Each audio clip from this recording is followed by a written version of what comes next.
ചോദ്യം number 31 Shri AKM Ashraf, ബഹുമാനപ്പെട്ട തുറമുഖം സഹകരണം ദേവസ്വം വകുപ്പ് മന്ത്രി. സർ, കേന്ദ്ര സർക്കാർ പദ്ധതിക്ക് നൽകുന്ന VGF തുക സംസ്ഥാന സർക്കാരിന് തുറമുഖ പ്രവർത്തനത്തിൽ നിന്നും 2035 മുതൽ ലഭിക്കുന്ന വരുമാന വിഹിതത്തിൻ്റെ 20% എന്ന നിരക്കിൽ കേന്ദ്ര സർക്കാരിന് തിരിച്ചടവായി 60 വർഷത്തെ കൺസഷൻ കാലയളവിലുടനീളം നൽകണമെന്ന് നിഷ്കർഷിക്കുകയുണ്ടായി. ഇത് ഉറപ്പാക്കുന്നതിനായി ഡിപ്പാർട്ട്മെൻറ്റ് ഓഫ് എക്കണോമിക് അഫയേഴ്സ് സംസ്ഥാന സർക്കാരും തമ്മിൽ ഒരു പ്രീമിയം ഷെയറിംഗ് എഗ്രിമെൻറ്റിൽ ഏർപ്പെടണമെന്നും നിഷ്കർഷിച്ചിട്ടുണ്ട്. പദ്ധതിയെ VGF സ്കീമിൽ ഉൾപ്പെടുത്തിക്കൊണ്ടുള്ള അന്തിമ അംഗീകാരത്തിനുള്ള DAയുടെ ശുപാർശയുടെ അടിസ്ഥാനത്തിൽ മുന്നോട്ട് വെച്ച പ്രീമിയം ഷെയറിംഗ് എഗ്രിമെൻറ്റ് പ്രകാരം വരുമാന വിഹിതത്തിൻ്റെ 20% ചുവടെ പറയുന്ന നിബന്ധനകൾ ആദ്യം പൂർത്തിയാകുന്ന നിബന്ധനയുടെ അടിസ്ഥാനത്തിൽ കേന്ദ്ര സർക്കാരിന് തിരിച്ചു നൽകേണ്ടതാണെന്ന് നിഷ്കർഷിക്കുന്നു. കേന്ദ്ര സർക്കാരിൽ നിന്ന് ലഭിക്കുന്ന വയബിലിറ്റി ഗ്യാപ്പ് ഫണ്ട് NPV വ്യവസ്ഥയിൽ തിരിച്ചടയ്ക്കണം. കൺസഷൻ കരാർ അവസാനിക്കുന്നവരെയോ ഏതെങ്കിലും കാരണത്താൽ കരാർ റദ്ദാകുന്ന കാലയളവ് വരെയോ തിരിച്ചടയ്ക്കണം. അപ്പോയിൻറ്റഡ് ഡേറ്റ് മുതൽ 60 വർഷം പൂർത്തിയാകുന്നവരെ എല്ലാ വർഷവും കേന്ദ്ര സർക്കാരിന് തിരിച്ചടവ് നടത്തേണ്ടതാണ്. കേന്ദ്ര സർക്കാർ പദ്ധതിക്ക് നൽകുന്ന VGF തുക സംസ്ഥാന സർക്കാരിന് തുറമുഖ പ്രവർത്തനങ്ങളിൽ നിന്നും 2035 മുതൽ ലഭിക്കുന്ന വരുമാന വിഹിതത്തിൻ്റെ 20% എന്ന നിരക്കിൽ കേന്ദ്ര സർക്കാരിന് തിരിച്ചടവായി 60 വർഷത്തെ കൺസഷൻ കാലയളവിലുടനീളം നൽകണമെന്ന് ആവശ്യപ്പെട്ടിട്ടുണ്ട്. പദ്ധതിക്ക് VGF സ്കീമിൽ അന്തിമ അംഗീകാരം നൽകുന്നതിനായി DA വിലയിരുത്തുന്ന ഘട്ടത്തിൽ VGFൻ്റെ തിരിച്ചടവ് നിഷ്കർഷിച്ചുകൊണ്ടുള്ള നിബന്ധന ഒഴിവാക്കണമെന്നാവശ്യപ്പെട്ടുകൊണ്ട് സംസ്ഥാന സർക്കാർ DAയ്ക്ക് 3/7/2018 കത്ത് നൽകിയിരുന്നു. കൂടാതെ പദ്ധതിയെ വിലയിരുത്തുന്ന DAയുടെ കീഴിലുള്ള എംപവേർഡ് ഇൻസ്റ്റിറ്റ്യൂഷൻ്റെ 24/11/2020 നടന്ന യോഗത്തിലും എംപവേർഡ് കമ്മിറ്റിയുടെ 27/6/2022, 27/7/2024 തീയതി നടന്ന യോഗങ്ങളിലും VGFൻ്റെ തിരിച്ചടവ് നിഷ്കർഷിച്ചുകൊണ്ടുള്ള നിബന്ധന ഒഴിവാക്കണമെന്ന് സംസ്ഥാന സർക്കാർ ആവശ്യപ്പെട്ടിരുന്നു. കൂടാതെ VGFൻ്റെ തിരിച്ചടവ് നിഷ്കർഷിച്ചുകൊണ്ടുള്ള നിബന്ധന ഒഴിവാക്കണമെന്ന് ആവശ്യപ്പെട്ടുകൊണ്ട് ബഹുമാനപ്പെട്ട മുഖ്യമന്ത്രി കേന്ദ്ര ധനമന്ത്രിക്ക് 23/10/2024 പ്രധാനമന്ത്രിക്ക് 10/12/2024 കത്തുകൾ നൽകിയിട്ടുണ്ട്. ശ്രീ AKM അഷ്റഫ്. സർ, കേരളത്തിൻ്റെ സാമ്പത്തിക രംഗം തകർന്നിരിക്കുകയാണ്. നമുക്കൊക്കെ അറിയാവുന്ന കാര്യമാണ്. VGFുമായി ബന്ധപ്പെട്ട് ചർച്ചകൾ 2015 മുതൽ നടക്കുകയാണ്. ഈ സർക്കാർ അധികാരത്തിൽ വന്ന് ഏകദേശം 9 വർഷമാകുന്നു. 9 വർഷമായിട്ടും VGF കേരളത്തിന് അവകാശപ്പെട്ട ഉമ്മൻചാണ്ടി സർക്കാർ അതിനുവേണ്ടി ഉറപ്പ് നൽകിയ VGF വാങ്ങിക്കൊടുക്കാത്തത് എന്തുകൊണ്ടാണ്? ഇതിൻ്റെ നഷ്ടം നമ്മുടെ കേരളത്തിനല്ലേ, കേരള ജനതക്കല്ലേ? മിനിസ്റ്റർ. ഉമ്മൻചാണ്ടി സർക്കാരല്ല ഈ പണം തരേണ്ടത്, കേന്ദ്ര ഗവൺമെൻറ്റാണ്. അപ്പോൾ കേന്ദ്രം ഈ കാര്യത്തിൽ നമുക്ക് അർഹതപ്പെട്ട VGF തരാതിരിക്കുന്നതിനെ സംബന്ധിച്ചാണ് ബഹുമാനപ്പെട്ട മുഖ്യമന്ത്രി കേന്ദ്ര ധനമന്ത്രിക്കും അതേപോലെ തന്നെ ബഹുമാനപ്പെട്ട പ്രധാനമന്ത്രിക്കും കത്തയക്കുകയുണ്ടായി. അതിൽ ധനമന്ത്രിയുടെ മറുപടി വന്നു, പ്രധാനമന്ത്രിയുടെ മറുപടി വന്നിട്ടില്ല. Second question. മിനിസ്റ്റർ. ഈ കേന്ദ്ര ബജറ്റിലും വിഴിഞ്ഞം പദ്ധതിയെക്കുറിച്ച് കേന്ദ്ര സർക്കാർ ഒന്നും പറയുന്നില്ല. തമിഴ്നാട്ടിലെ VOC തൂത്തുക്കുടി തുറമുഖത്തെ ഔട്ടർ ഹാർബർ പദ്ധതി പോലുള്ള മറ്റ് പദ്ധതികൾക്ക് കേന്ദ്രം സമാനമായ നിബന്ധനകൾ ഏർപ്പെടുത്തിയിട്ടില്ലെന്നിരിക്കെ വിഴിഞ്ഞം തുറമുഖ പദ്ധതിക്ക് നിബന്ധനകൾ ഏർപ്പെടുത്തുന്നതിലെ വിവേചനം സർക്കാർ കേന്ദ്രത്തിൻ്റെ ശ്രദ്ധയിൽ പെടുത്തിയിട്ടുണ്ടോ? വിഴിഞ്ഞം പദ്ധതിയെ തകർത്ത് BJP ഭരിക്കുന്ന സംസ്ഥാനങ്ങളിലെ പോർട്ടുകളെ സംരക്ഷിക്കാനാണോ കേന്ദ്രത്തിൻ്റെ ലക്ഷ്യം? മിനിസ്റ്റർ. കേന്ദ്രത്തിൻ്റെ ഈ വിവേചനാപരമായ സമീപനം ഇതിനോടകം തന്നെ കേന്ദ്രത്തിൻ്റെ മുമ്പിൽ ശ്രദ്ധയിൽപ്പെടുത്തുകയും ഒപ്പം കേന്ദ്രത്തിൽ പോയി സമരം ചെയ്യുകയും എല്ലാ അർത്ഥത്തിലും നമ്മുടെ പ്രതിഷേധം ഉയർത്തിക്കൊണ്ടുവരികയും ചെയ്യും. അത്തരം ഘട്ടങ്ങളിലൊക്കെ എല്ലാവരും യോജിക്കണമെന്ന് നമ്മൾ അഭ്യർത്ഥിച്ചു. UDF അതിനോട് സഹകരിക്കേണ്ടതാണ്. ശ്രീ P. ഉബൈദുള്ള. സർ, വിഴിഞ്ഞം പോർട്ട് പൂർണ്ണതോതിൽ പ്രവർത്തന സജ്ജമാകുമ്പോൾ തിരുവനന്തപുരം ജില്ലയിൽ മാത്രമല്ല കൊല്ലം ജില്ലയിലെ വിവിധ പ്രദേശങ്ങളിലും അടിസ്ഥാന സൗകര്യങ്ങൾ ഏർപ്പെടുത്തേണ്ടി വരുമെന്നാണ് വിദഗ്ധരുടെ അഭിപ്രായം. ആ കാര്യം സർക്കാർ ശ്രദ്ധിച്ചിട്ടുണ്ടോ? എങ്കിൽ അതിനായി എന്തൊക്കെ പദ്ധതികളാണ് ആവിഷ്കരിക്കുന്നത്? അതിനുള്ള സാമ്പത്തിക സ്രോതസ് സംബന്ധിച്ച വിശദവിവരം വ്യക്തമാക്കാമോ? Yes minister. അങ്ങ് ഈ പ്രാവശ്യത്തെ ബഡ്ജറ്റ് സ്പീച്ച് കേൾക്കാത്തതുകൊണ്ടാണ്. നമ്മുടെ ബഹുമാനപ്പെട്ട ധനകാര്യമന്ത്രി ഈ പ്രാവശ്യത്തെ ബഡ്ജറ്റ് സ്പീച്ചിൽ തിരുവനന്തപുരവും കൊല്ലവും ബന്ധപ്പെടുത്തിക്കൊണ്ട് ഈ പോർട്ടിൻ്റെ വിപുലമായ വികസന സാധ്യത സംബന്ധിച്ച് വളരെ വ്യക്തമായ ധാരണയും ഭാവനയോടും കൂടി തുക മാറ്റിവെച്ചിട്ടുണ്ട്. Yes professor Abid Hussain Thangal. Sir, അങ്ങിപ്പോഴും VGF കിട്ടും എന്നുള്ള പ്രതീക്ഷയിലാണ് മറുപടി പറയുന്നത്. സർ, ഈ കഴിഞ്ഞ രാജ്യസഭാ സമ്മേളനത്തിൽ കേരളത്തിൻ്റെ പ്രതിനിധി അഡ്വക്കേറ്റ് ഹാരിസ് ബീരാനുടെ ഒരു ചോദ്യമുണ്ടായിരുന്നു. കേരളത്തിന് നൽകാനുള്ള ഈ VGF നൽകാൻ കഴിയുമെന്ന്. തുറമുഖ വകുപ്പ് മന്ത്രി അന്ന് മറുപടി പറഞ്ഞത് അങ്ങനെ VGF കേരളത്തിന് നൽകാൻ കഴിയില്ല, അങ്ങനെ ഒരു കരാറല്ല കേരളവുമായി ഉള്ളത് എന്നാണ്.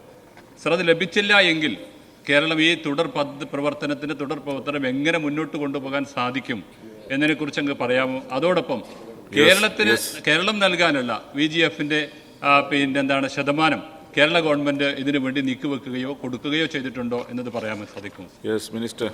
കേന്ദ്ര ഗവൺമെൻറ് കയ്യിൽ നിന്നും VGF ലഭിക്കുന്നില്ലെങ്കിലും നമുക്ക് പദ്ധതി ഏതായാലും മാറ്റിവെക്കാനാവില്ല. ഈ കാര്യത്തിൽ കേരള സംസ്ഥാനം ധാരണയോടെയും ഭാവനയോടെയും അത് മുന്നോട്ട് കൊണ്ടുപോകുമെന്ന് ഈ ബഡ്ജറ്റിലും ബഹുമാനപ്പെട്ട മുഖ്യമന്ത്രിയും നേരത്തെ തന്നെ പ്രഖ്യാപിച്ചു കഴിഞ്ഞിട്ടുണ്ട്. അതുകൊണ്ട് അങ്ങേക്കൊരു സംശയവും വേണ്ട. വിഴിഞ്ഞം യാഥാർത്ഥ്യമായി 1-ാം ഘട്ടം തീർന്നു കഴിഞ്ഞു. 2, 3, 4 ഘട്ടം 2028 പൂർത്തീകരിക്കും. ആ നിലയിൽ മുന്നോട്ട് പോവുകയാണ്. ശ്രീ KP മജീദ്. സാർ, ഈ VGF ഫണ്ട് സംബന്ധിച്ച് ആണ് അങ്ങയുടെ ഉത്തരം പറഞ്ഞിട്ടുള്ളത്. നമ്മൾ ഈ പദ്ധതി ഫോർമേറ്റ് ചെയ്യുമ്പോൾ ഇങ്ങനെ ഈ ഫണ്ട് കേന്ദ്ര ഗവൺമെൻറ് കൊണ്ടുവരുന്നുള്ളും ഇതിനെ സംബന്ധിച്ച് വല്ല ധാരണ ഉണ്ടായിരുന്നോ, അതോ ഇതൊക്കെ വല്ല വന്നതിന് ശേഷമാണോ കേന്ദ്ര ഗവൺമെൻറ് നിബന്ധന വെച്ചത്? Yes minister. ഇത്തരത്തിലുള്ള പ്രോജക്റ്റുകൾ വരുമ്പോൾ കേന്ദ്രം ഇത് ലാഭമാകുന്നവരെ സഹായിക്കാനുള്ള ബാധ്യതയിൽ നിന്നാണ് നമ്മുടെ അവകാശമായി VGF പ്രഖ്യാപിച്ചിട്ടുള്ളത്. അത് തരുന്നില്ല എന്നുള്ളതാണ് നമ്മളിവിടെ ഉന്നയിക്കുന്ന പ്രശ്നം. നമുക്കത് അർഹതപ്പെട്ടതാണ്, അവകാശപ്പെട്ടതാണ്, ഔദാര്യമല്ല. Yes Shri PS Supal. Sir, വിഴിഞ്ഞം പദ്ധതി കേരളത്തിൻ്റെ വികസന രംഗത്ത് വലിയ മുന്നേറ്റമുണ്ടാക്കുന്ന ഒരു പദ്ധതിയാണ്. സർ, കേന്ദ്ര സർക്കാരിൻ്റെ സഹായം ഈ പദ്ധതിക്ക് അനിവാര്യമാണ്. അത് ലഭിക്കുന്നുണ്ടോ? സാറ് നമ്മുടെ ബഹുമാനപ്പെട്ട ധനകാര്യമന്ത്രി അവതരിപ്പിച്ച ബഡ്ജറ്റിൽ വിഴിഞ്ഞം കൊല്ലം പുനലൂർ വ്യവസായ സാമ്പത്തിക ഇടനാഴി പ്രഖ്യാപിച്ചിരുന്നു. സാർ, എന്തെല്ലാം പദ്ധതികളാണ് ഇതിലൂടെ ഉദ്ദേശിക്കുന്നത്? ഇതിൻ്റെ പ്രവർത്തനം എന്നത്തേക്ക് ആരംഭിക്കാൻ കഴിയും എന്ന് വ്യക്തമാക്കാം? Yes minister. ഈ കാര്യത്തിൽ ബഹുമാനപ്പെട്ട ധനകാര്യമന്ത്രി തികഞ്ഞ ഭാവനയോടെ തന്നെ കൊല്ലം, തിരുവനന്തപുരം, പുനലൂർ മേഖലയുമായി ബന്ധപ്പെടുത്തി വിഴിഞ്ഞം പോർട്ടിൻ്റെ ഭാവി വികസന സാധ്യതകളും അതുണ്ടാക്കുന്ന വലിയ രൂപത്തിലുള്ള നേട്ടങ്ങളും നിർദ്ദേശിക്കപ്പെട്ടിട്ടുണ്ട്. ബഡ്ജറ്റ് പാസ്സായതിനു ശേഷം ഈ കാര്യം സംബന്ധിച്ച് ഭാവനയോടെ ധാരണയോടെ പദ്ധതി തയ്യാറാക്കും. ശ്രീ TP രാമകൃഷ്ണൻ. വിഴിഞ്ഞം അന്താരാഷ്ട്ര തുറമുഖം വാണിജ്യാടിസ്ഥാനത്തിൽ പ്രവർത്തിച്ചു തുടങ്ങിയോ എന്ന് വ്യക്തമാക്കാമോ? തുറമുഖത്തിൻ്റെ നാളിതുവരെയുള്ള പ്രവർത്തനം വിലയിരുത്തിയിട്ടുണ്ടോ എന്നുള്ളതും വ്യക്തമാക്കുന്നു? Yes minister. ഇതിനോടകം തന്നെ 163 ഷിപ്പുകൾ വന്നിരിക്കുന്നു. 3,20,591 TEU കൈകാര്യം ചെയ്ത് കഴിഞ്ഞിരിക്കുന്നു. വലിയ രൂപത്തിലുള്ള വികസന സാധ്യതകൾ, അതോടൊപ്പം തന്നെ തൊഴിലവസരങ്ങൾ, ഇതെല്ലാം യാഥാർത്ഥ്യമായിക്കൊണ്ടിരിക്കുന്നു. കമ്മീഷൻ്റെ ഡേറ്റ് കാത്തിരിക്കുകയാണ്. ബഹുമാനപ്പെട്ട പ്രധാനമന്ത്രിയുടെ സമയം ചോദിച്ചിട്ടുണ്ട്. ശ്രീ ചാണ്ടി ഉമ്മൻ. സർ, തിരുവനന്തപുരം മെട്രോ അത് തിരുവനന്തപുരത്തിൻ്റെ സ്വപ്നം മാത്രമാണ് എന്ന് പറയാൻ പറ്റത്തില്ല. ഈ സംസ്ഥാനത്തിൻ്റെ മൊത്തം ഒരു സ്വപ്നമാണ്. അതും വിഴിഞ്ഞവുമായി ചേർത്ത് വെക്കുവാൻ അല്ലെങ്കിൽ ചേർക്കുവാൻ പ്ലാനുണ്ടോ? കാരണം 9 വർഷം മുമ്പ് ഉമ്മൻചാണ്ടി സർക്കാർ തറക്കല്ലിട്ട ഒരു പ്രോജക്റ്റാണ്. ഇതുവരെ അതിന് മൂവ്മെൻറ്റ് ഉണ്ടായിട്ടില്ല. അപ്പോൾ വിഴിഞ്ഞം നമുക്ക് യാഥാർത്ഥ്യമാകുമ്പോൾ അതിൽ നിന്ന് ആൾക്കാർക്ക് യാത്ര ചെയ്യുവാനും ട്രിവാൻഡ്രം മെട്രോ അനിവാര്യമാണ്. അതിനെക്കുറിച്ച് എന്തെങ്കിലും അങ്ങേക്ക് പറയാൻ സാധിക്കും? Yes minister. മെട്രോയുടെ കാര്യം ഈ പ്രാവശ്യത്തെ ബഡ്ജറ്റിൽ തന്നെ ഇവിടെ സൂചിപ്പിക്കപ്പെട്ട് കഴിഞ്ഞിട്ടുണ്ട്. തറക്കല്ലിട്ടതുകൊണ്ട് മാത്രം ഒരു പദ്ധതി ആവില്ല. ഭാവനയോടെയും ധാരണയോടെയും നടപ്പാക്കാനുള്ള ഇച്ഛാശക്തി വേണം. ശ്രീ ചന്ദ്രശേഖരൻ. സർ, നേരത്തെ വിഴിഞ്ഞം തുറമുഖത്തെ മുൻ നിശ്ചയപ്രകാരം 2034 മുതൽ സംസ്ഥാന സർക്കാരിന് വിഴിഞ്ഞം തുറമുഖത്തെ വരുമാന വിഹിതം നൽകി തുടങ്ങണമെന്നത് കമ്പനിയെ സർക്കാർ അറിയിച്ചിട്ടുണ്ട്. അത് നമുക്ക് ലഭിക്കാനുള്ള സാധ്യതയുണ്ട്. Yes minister. ഇത്തരത്തിൽ വ്യക്തമായ ധാരണയുണ്ട്. ആ എഗ്രിമെൻ്റ് അനുസരിച്ച് തന്നെ കാര്യങ്ങൾ മുന്നോട്ട് പോകും. ശ്രീ വിൻസെന്റ്. അങ്ങ് മറുപടി പറഞ്ഞതുപോലെ 1-ാം ഘട്ടം പൂർത്തിയായി അതിൻ്റെ ഓപ്പറേഷൻസ് ആരംഭിച്ചിരിക്കുകയാണ്. സർ, ഈ 1-ാം ഘട്ടം പൂർത്തിയായ ഘട്ടത്തിൽ നാളിതുവരെ നിർമ്മാണ കമ്പനിക്ക് സർക്കാർ എത്ര തുകയാണ് നൽകിയതെന്നും 2-3 ഘട്ടത്തിൽ സർക്കാർ വിഹിതമുണ്ടോ എന്നും VGF കേന്ദ്രം 20%, കേരളം 20%. കേരളത്തിൻ്റെ VGF കൊടുത്തിട്ടുണ്ടോ എന്നും വ്യക്തമാക്കാം. Yes minister. ഇതിനോടകം തന്നെ 2159 കോടി രൂപ സംസ്ഥാന ഗവൺമെൻറ് ചെലവഴിച്ച് കൊടുത്തു കഴിഞ്ഞിട്ടുണ്ട്. തുടർന്ന് ബാക്കിയുള്ളത് സംബന്ധിച്ച് വ്യക്തമായ ധാരണയുണ്ടാക്കിയിട്ടുണ്ട്. ഇപ്പോൾ VGF കേന്ദ്രത്തിൻ്റെ കിട്ടുന്നില്ലെങ്കിലും സംസ്ഥാന ഗവൺമെൻറ് അത് കൊടുക്കാൻ സഹായിക്കുന്ന രൂപത്തിൽ നബാർഡിൻ്റെ വായ്പ നമ്മൾ തരപ്പെടുത്തിയിട്ടുമുണ്ട്. ശ്രീ പി മമ്മിക്കുട്ടി. സർ, പ്രവർത്തന സജ്ജമായ വിഴിഞ്ഞം അന്താരാഷ്ട്ര തുറമുഖം അതിൻ്റെ സ്ഥാപിത ശേഷിയുടെ എത്ര ശതമാനം ഇപ്പോൾ വരെ കൈവരിച്ചിട്ടുണ്ട് സ്വീകരിക്കാമോ?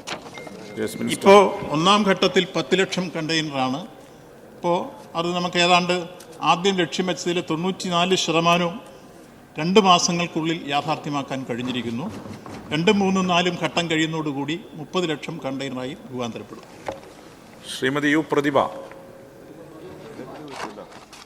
സർ, ഒന്നാം ഘട്ടത്തിൻ്റെ വിജയത്തെ തുടർന്ന് വിഴിഞ്ഞം തുറമുഖത്തിൻ്റെ വികസനത്തിനായി എന്തെല്ലാം നടപടികളാണ് കൈക്കൊള്ളുന്നതെന്ന് വിശദമാക്കാമോ? തുടർ നടപടികൾ റെയിൽവേ കണക്ടിവിറ്റി, റോഡ് കണക്ടിവിറ്റി, ഇതിനാവശ്യമായ പ്രവർത്തനങ്ങൾ സംഘടിപ്പിച്ച് ത്വരിതഗതിയിൽ വരികയാണ്. ഇത് സംബന്ധിച്ച് കൊങ്കൺ റെയിൽവേയുമായി ബന്ധപ്പെട്ട പ്രശ്നത്തിൽ DPR തയ്യാറാക്കി കേന്ദ്ര മന്ത്രാലയത്തിന് കൊടുത്തു. അതിന് സാങ്കേതിക അനുമതി ലഭിച്ചു കഴിഞ്ഞു. സമീപകാല ഭാവിയിൽ നിർമ്മാണ പ്രവർത്തനങ്ങൾ ആരംഭിക്കും. റോഡ് കണക്ടിവിറ്റിയുടെ ആരംഭിക്കും. അതിനുശേഷം 2, 3, 4 ഘട്ടങ്ങളുടെ പ്രവർത്തനം ഇപ്പോൾ കേന്ദ്ര പരിസ്ഥിതി വന മന്ത്രാലയത്തിൻ്റെ അംഗീകാരം ലഭിച്ചു കഴിഞ്ഞാൽ ഉടൻ തന്നെ ആരംഭിക്കുന്നത്. ചോദ്യം നമ്പർ 32 ശ്രീ VR സുനിൽകുമാർ, ബഹുമാനപ്പെട്ട തുറമുഖം സഹകരണം ദേവസ്വം വകുപ്പ് മന്ത്രി.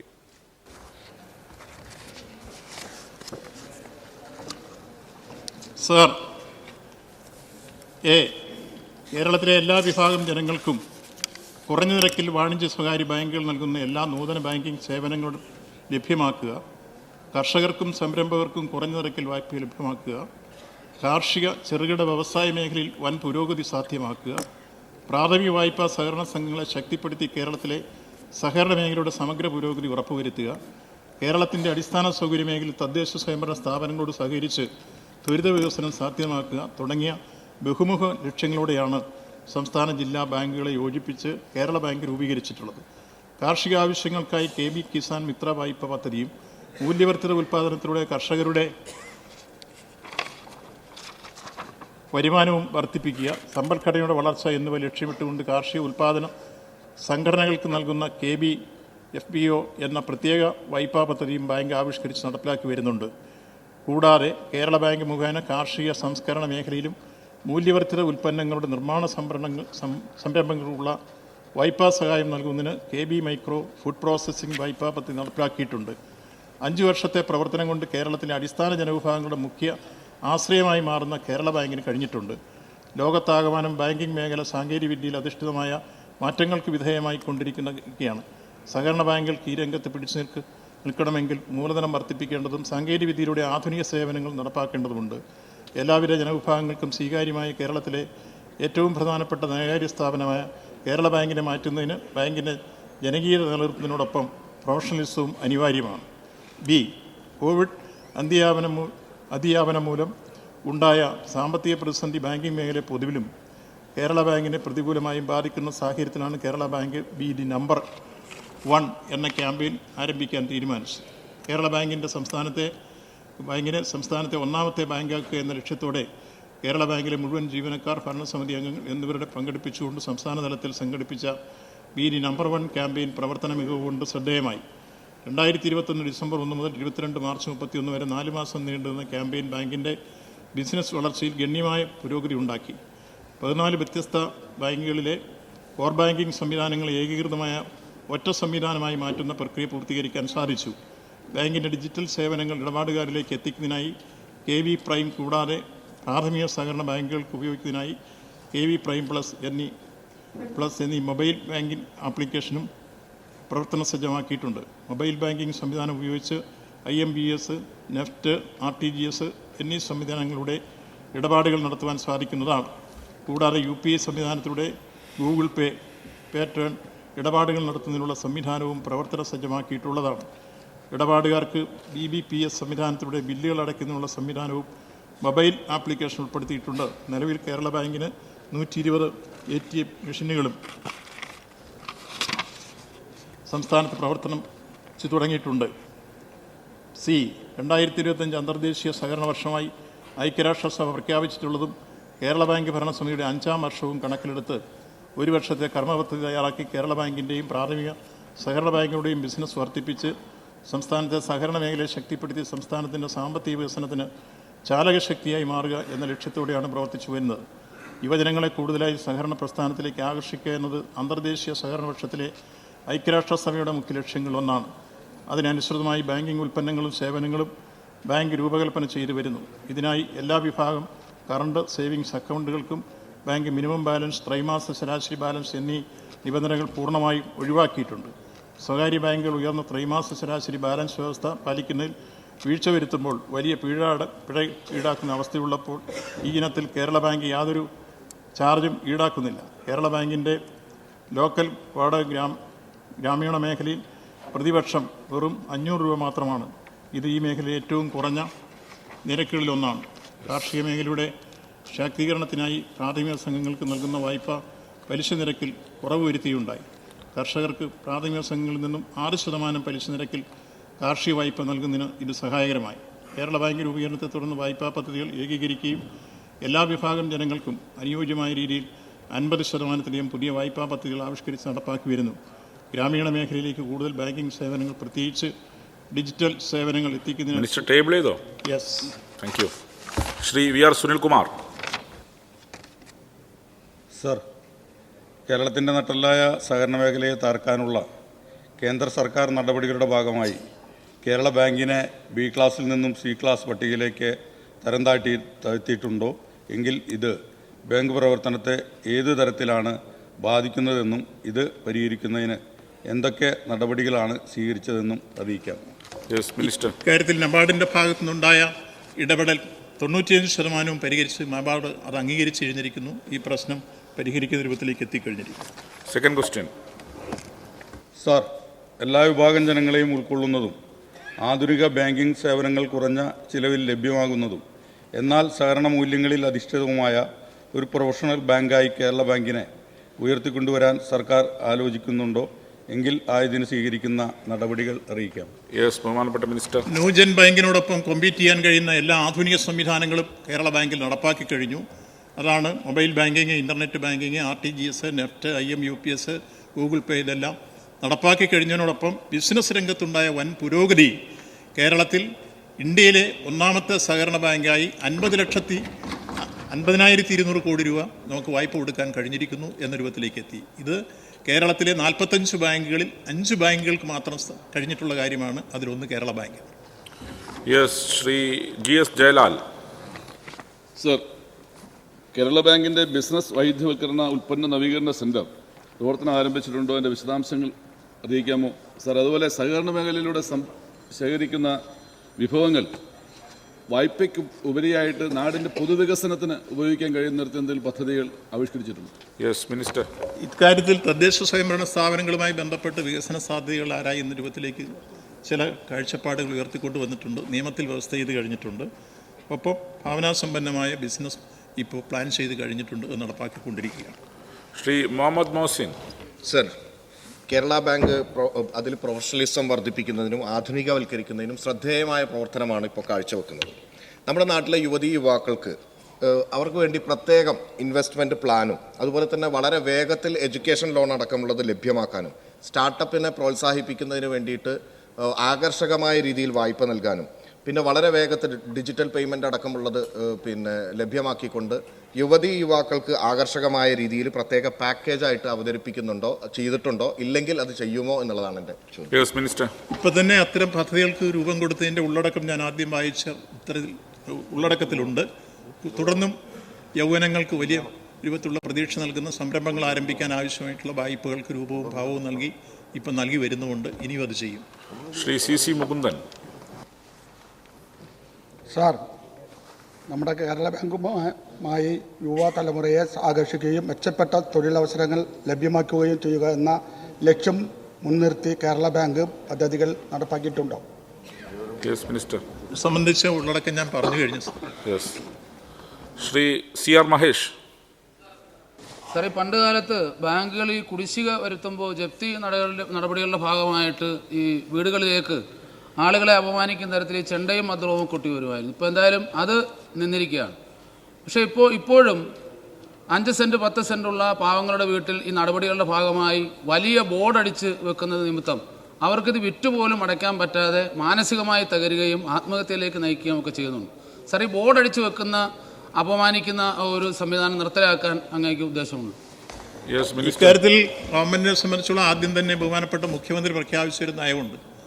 3 സെന്റിൽ താഴെയുള്ള ഏതെങ്കിലും കിടപ്പാടമുള്ള ആളുകളുടെ ജപ്തി ചെയ്യുന്ന നടപടിക്ക് ബോർഡ് വയ്ക്കുകയോ ഇറക്കി വിടുകയോ ചെയ്യുമ്പോൾ അവർക്ക് പകരം ഷെൽട്ടർ ഉണ്ടാക്കിക്കൊണ്ടായിരിക്കണം അത് ചെയ്യേണ്ടതെന്ന് നിലപാടെടുത്തിട്ടുണ്ട്. അതിനപ്പുറത്തൊരു കാര്യം ചെയ്യുന്നില്ല. അതേസമയത്ത് സർഫാസി ആക്ട് ആപ്ലിക്കബിൾ ആയിട്ടുള്ള കേരള ബാങ്ക് പോലുള്ള അതുപോലെ നാഷണലൈസ്ഡ് ബാങ്കും ഒക്കെയാണ് ഈ ബോർഡ് കൊണ്ട് സ്ഥാപിക്കുകയും അതുപോലെ തന്നെ ജപ്തി നടപടികളിലേക്ക് പോവുകയൊക്കെ ചെയ്യുന്നത് കോടതി നടപടികളാണ്. അതേസമയത്ത് സഹകരണ ബാങ്കുകൾ അത് ചെയ്യുന്നില്ല. Shri C H Kunhambu. കേരള ബാങ്കിൻ്റെ സ്ഥിര നിക്ഷേപത്തിൽ ഒരു 80% പ്രാഥമിക സഹകരണ സംഘങ്ങളുടേതാണ്. ഇതിൻ്റെ ഫലമായി ഈ കേരള ബാങ്കിൻ്റെ കോസ്റ്റ് ഓഫ് ഡിപ്പോസിറ്റ് വല്ലാണ്ട് കൂടുന്നുണ്ട്. അത് പരിഹരിക്കണമെങ്കിൽ സർക്കാരിൻ്റെയും കോർപ്പറേഷനുകളുടെയും ബോർഡുകളുടെയും തദ്ദേശ സ്വയംഭരണ സ്ഥാപനങ്ങളുടെയും ഡിപ്പോസിറ്റ് കേരള ബാങ്കിലേക്ക് വരണം. അത് വരുത്താൻ ആവശ്യമായ നടപടി സ്വീകരിക്കുമോ എന്നതാണ് ആദ്യത്തെ ചോദ്യം. പിന്നെ റിസ്ക് ഫണ്ടിൽ നിന്ന് ലഭിക്കാൻ ആവശ്യമായ നടപടി സ്വീകരിക്കുമോ? ഇപ്പോൾ ബഹുമാനപ്പെട്ട അംഗം സൂചിപ്പിച്ച ലോ കോസ്റ്റ് ഡെപ്പോസിറ്റ് സ്വീകരിക്കുന്നതിന് ആവശ്യമായ നടപടികൾ കേരള ബാങ്ക് സ്വീകരിച്ചു കഴിഞ്ഞ് കാസാ നിക്ഷേപത്തിൽ വലിയ രൂപത്തിലുള്ള വർധനവ് ഈ അടുത്ത കാലത്ത് ഉണ്ടായിക്കഴിഞ്ഞിട്ടുണ്ട്. അതുപോലെ നമ്മുടെ തദ്ദേശ സ്വയംഭരണ സ്ഥാപനങ്ങളെയും ഗവൺമെൻറ് സ്ഥാപനങ്ങളുടെയും ഒക്കെ ഡെപ്പോസിറ്റ് ഇതിലേക്ക് വരാൻ ആവശ്യമായ നടപടികൾ സ്വീകരിക്കുന്ന കാര്യത്തെ സംബന്ധിച്ച് ഞങ്ങൾ ശ്രമിക്കുന്നുണ്ട്. അത് ഭാവിയിൽ നടപ്പാക്കാൻ ശ്രമിക്കും. Shri Thomas K Thomas. Sir, ഞാൻ ചോദിക്കേണ്ട ചോദ്യം ശ്രീ മഹേഷ് ചോദിച്ചു, എന്നാലും അത് ഇച്ചിരി കൂടിപ്പോയെന്നൊരു തോന്നില്ല. ഞാൻ അത്രയും കഠിനമായിട്ട് ചോദിക്കുന്നില്ല. സാറേ, കുട്ടനാട് മണ്ഡലം ഞാൻ കഴിഞ്ഞ ദിവസം അങ്ങയുടെ ശ്രദ്ധയിൽപ്പെടുത്തിയിരുന്നു. പാവപ്പെട്ട ഒരുപാട് ആൾക്കാർ താമസിക്കുന്നതാണ്. കഴിഞ്ഞ ദിവസം ഒരു മരണമുണ്ടായ വിവരം കാവാലം പഞ്ചായത്തിലെ ഒരു ചെറുപ്പക്കാരൻ മരിച്ച വിവരം ഞാൻ അങ്ങയുടെ ശ്രദ്ധയിൽപ്പെടുത്തിയിരുന്നു. ജപ്തി നോട്ടീസ് കൊണ്ട് പതിച്ച് ഒരു വല്ലാത്ത അവസ്ഥയിലേക്ക് വന്നു. ഇതിനൊരു പരിഹാരം കണ്ട്, കാരണം കുട്ടനാടിന് ഒരു പ്രത്യേക പരിഗണന തരാൻ സാധിക്കുമോ എന്നുള്ളതാണ് എൻ്റെ ചോദ്യം. അതിന് പ്രത്യേക ബാക്കി നേരത്തെ പ്രഖ്യാപിച്ചിട്ടുണ്ട്. കഴിയാവുന്നത്ര രൂപത്തിലുള്ള ആശ്വാസ നടപടിയുമായി നമുക്ക് മുന്നോട്ട് പോകാം. ബഹുമാനപ്പെട്ട CM. സർ, ഈ സർഫാസി ആക്ടിൻ്റെ ഭാഗമായി നമ്മുടെ സംസ്ഥാനത്ത് ബാങ്കുകൾ വീടുകൾ ജപ്തി ചെയ്യുന്നതിനെതിരെ വലിയ പ്രസ്ഥാനം തന്നെ കേരളത്തിൽ ഉയർന്നു വന്നതാണ്. ഈ കാര്യത്തിൽ സഹകരണ മേഖല മാതൃക കാണിക്കണം എന്നതാണ് പൊതുവെ നാം സ്വീകരിച്ച നിലപാട്. അതിൻ്റെ ഭാഗമായി ചെയ്യാൻ പറ്റുന്ന കാര്യം, വീട് ജാമ്യമായിട്ടുണ്ടെങ്കിൽ ആ വീട് ജപ്തി ചെയ്യുന്ന നില സാധാരണഗതിയിൽ സ്വീകരിക്കാൻ പാടില്ല. അത് അവിടെ താമസിക്കാനുള്ള അവകാശം അവിടെ ഉള്ള ആൾക്കാർക്ക് അവരെ വഴിയാധാരമാക്കുന്ന നിലപാട് സ്വീകരിക്കാൻ പാടില്ല. ആ നില സഹകരണ മേഖലയാകെ സ്വീകരിച്ച് പോകണമെന്ന് നേരത്തെ കണ്ടതാണ്. അത് കർശനമായി പാലിക്കാൻ എല്ലാ സഹകരണ സ്ഥാപനങ്ങളും തയ്യാറാകണമെന്നുള്ള നിർദ്ദേശം പൊതുവെ കൊടുക്കുന്നതാണ്. ശ്രീ KD പ്രസേനൻ. സാർ, പാലക്കാടിലെ 10,000-കണക്കിന് നെൽകർഷകർക്ക് വലിയ ആശ്വാസമായിരുന്നു പഴയ ജില്ലാ ബാങ്കും ഇന്നത്തെ കേരള ബാങ്കും. 11 വർഷക്കാലം നെല്ലിൻ്റെ വില ഏറ്റവും വേഗതയിൽ അവരുടെ കയ്യിൽ എത്തിച്ചു കൊടുത്ത ഒരു പാരമ്പര്യമാണ് നമ്മുടെ സഹകരണ മേഖലയ്ക്കുള്ളത്. എന്നാൽ ഇപ്പോൾ ദേശീയ ബാങ്കുകൾ എടുക്കുന്ന സമീപനം വളരെ നിരുത്തരവാദപരമാണ്. ആ ഒരു ഘട്ടത്തിൽ കേരള ബാങ്ക് തന്നെ ഈ ചുമതല ഏറ്റെടുത്ത് പഴയ പോലത്തെ പോലെ ഈ ഇത് നിർവഹിക്കാൻ തയ്യാറാവണം. അവരുടെ എല്ലാം അക്കൗണ്ട് ഈ കേരള ബാങ്കിലായിരുന്നു, സഹകരണ മേഖലയിലായിരുന്നു. അത് അവർ പിന്മാറിക്കൊണ്ടിരിക്കുകയാണ് കർഷകർ. അത് വലിയ സാമൂഹ്യ പ്രത്യാഘാതത്തിന് ഇട നൽകും. അതിലിടപെടാൻ സന്നദ്ധമാകുമോ എന്നതാണ്. ഇക്കാര്യം സംബന്ധിച്ച ആലോചനകൾ നടന്നു കഴിഞ്ഞിട്ടുണ്ട്. ബഹുമാനപ്പെട്ട മുഖ്യമന്ത്രി തന്നെ ഈ വിഷയത്തിൽ ഈ നിർദ്ദേശം നൽകിക്കഴിഞ്ഞിട്ടുണ്ട്. ഇപ്പോൾ SBIയും കാനറ ബാങ്കും ഫെഡറൽ ബാങ്കും ചേർന്നുള്ള ഒരു കൺസോർഷ്യമാണ് ആ ചുമതല നിർവഹിച്ചുകൊണ്ടിരിക്കുന്നത്. അങ്ങനെ മാറിയപ്പോഴുണ്ടായ പ്രശ്നമാണ് യഥാർത്ഥത്തിൽ കൃഷിക്കാർക്കുണ്ടായത്. തിരിച്ച് കേരള ബാങ്കിലേക്ക് വരണം തന്നെയാണ് ഗവൺമെൻറ് അഭിപ്രായം. ശ്രീ PT റഹീം. സാർ, ചില കർമ്മ പദ്ധതികൾ തയ്യാറാക്കിയതായി നേരത്തെ അങ്ങ് ഇവിടെ സൂചിപ്പിക്കുകയുണ്ടായി. അടുത്ത ഒരു വർഷത്തേക്കുള്ള കർമ്മ പദ്ധതികൾ എന്തെങ്കിലും തയ്യാറാക്കിയിട്ടുണ്ടോ എന്ന് വിശദീകരിക്കാം. അടുത്ത ഒരു വർഷത്തേക്കുള്ള കർമ്മ പദ്ധതി തയ്യാറാക്കി ഇപ്പം നടപ്പിലാക്കിക്കൊണ്ടിരിക്കുകയാണ്. അത് ഓൺഗോയിങ് പ്രോജക്റ്റാണ്.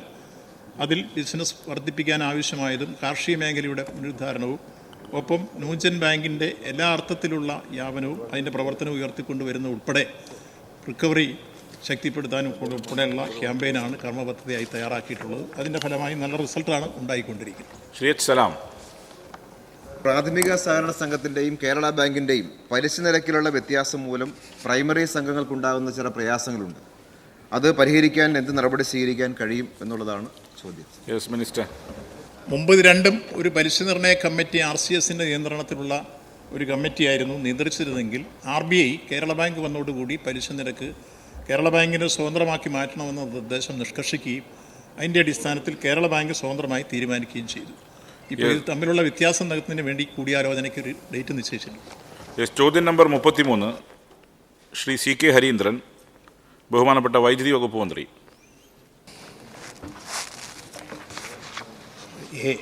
സംസ്ഥാനത്തെ ആഭ്യന്തര വൈദ്യുതി ഉൽപ്പാദനത്തിൽ ഈ സർക്കാർ അധികാരത്തിൽ വന്നതിന് ശേഷം 1360.75 മെഗാവാട്ടിൻ്റെ വർധനവ് ഉണ്ടായിട്ടുണ്ട്. ഇതിൽ ജലവൈദ്യുതി വഴി 148.5 മെഗാവാട്ടും സൗരോർജ്ജ നിലയങ്ങൾ വഴി 1211 മെഗാവാട്ടും 1.25 മെഗാവാട്ട് കാറ്റിൽ നിന്നും വൈദ്യുതി ഉൽപ്പാദന നിലയങ്ങൾ വഴിയുമാണ്.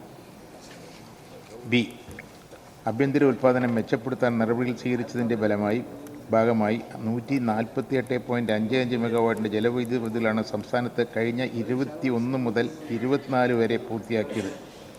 ഇതിൽ വൈദ്യുതി ബോർഡ് നേരിട്ട് 132 മെഗാവാട്ടും എനർജി മാനേജ്മെൻറ്റ് മുഖേന സ്വകാര്യ സംരംഭകർ വഴി 16.55 മെഗാവാട്ടും പൂർത്തിയാക്കി.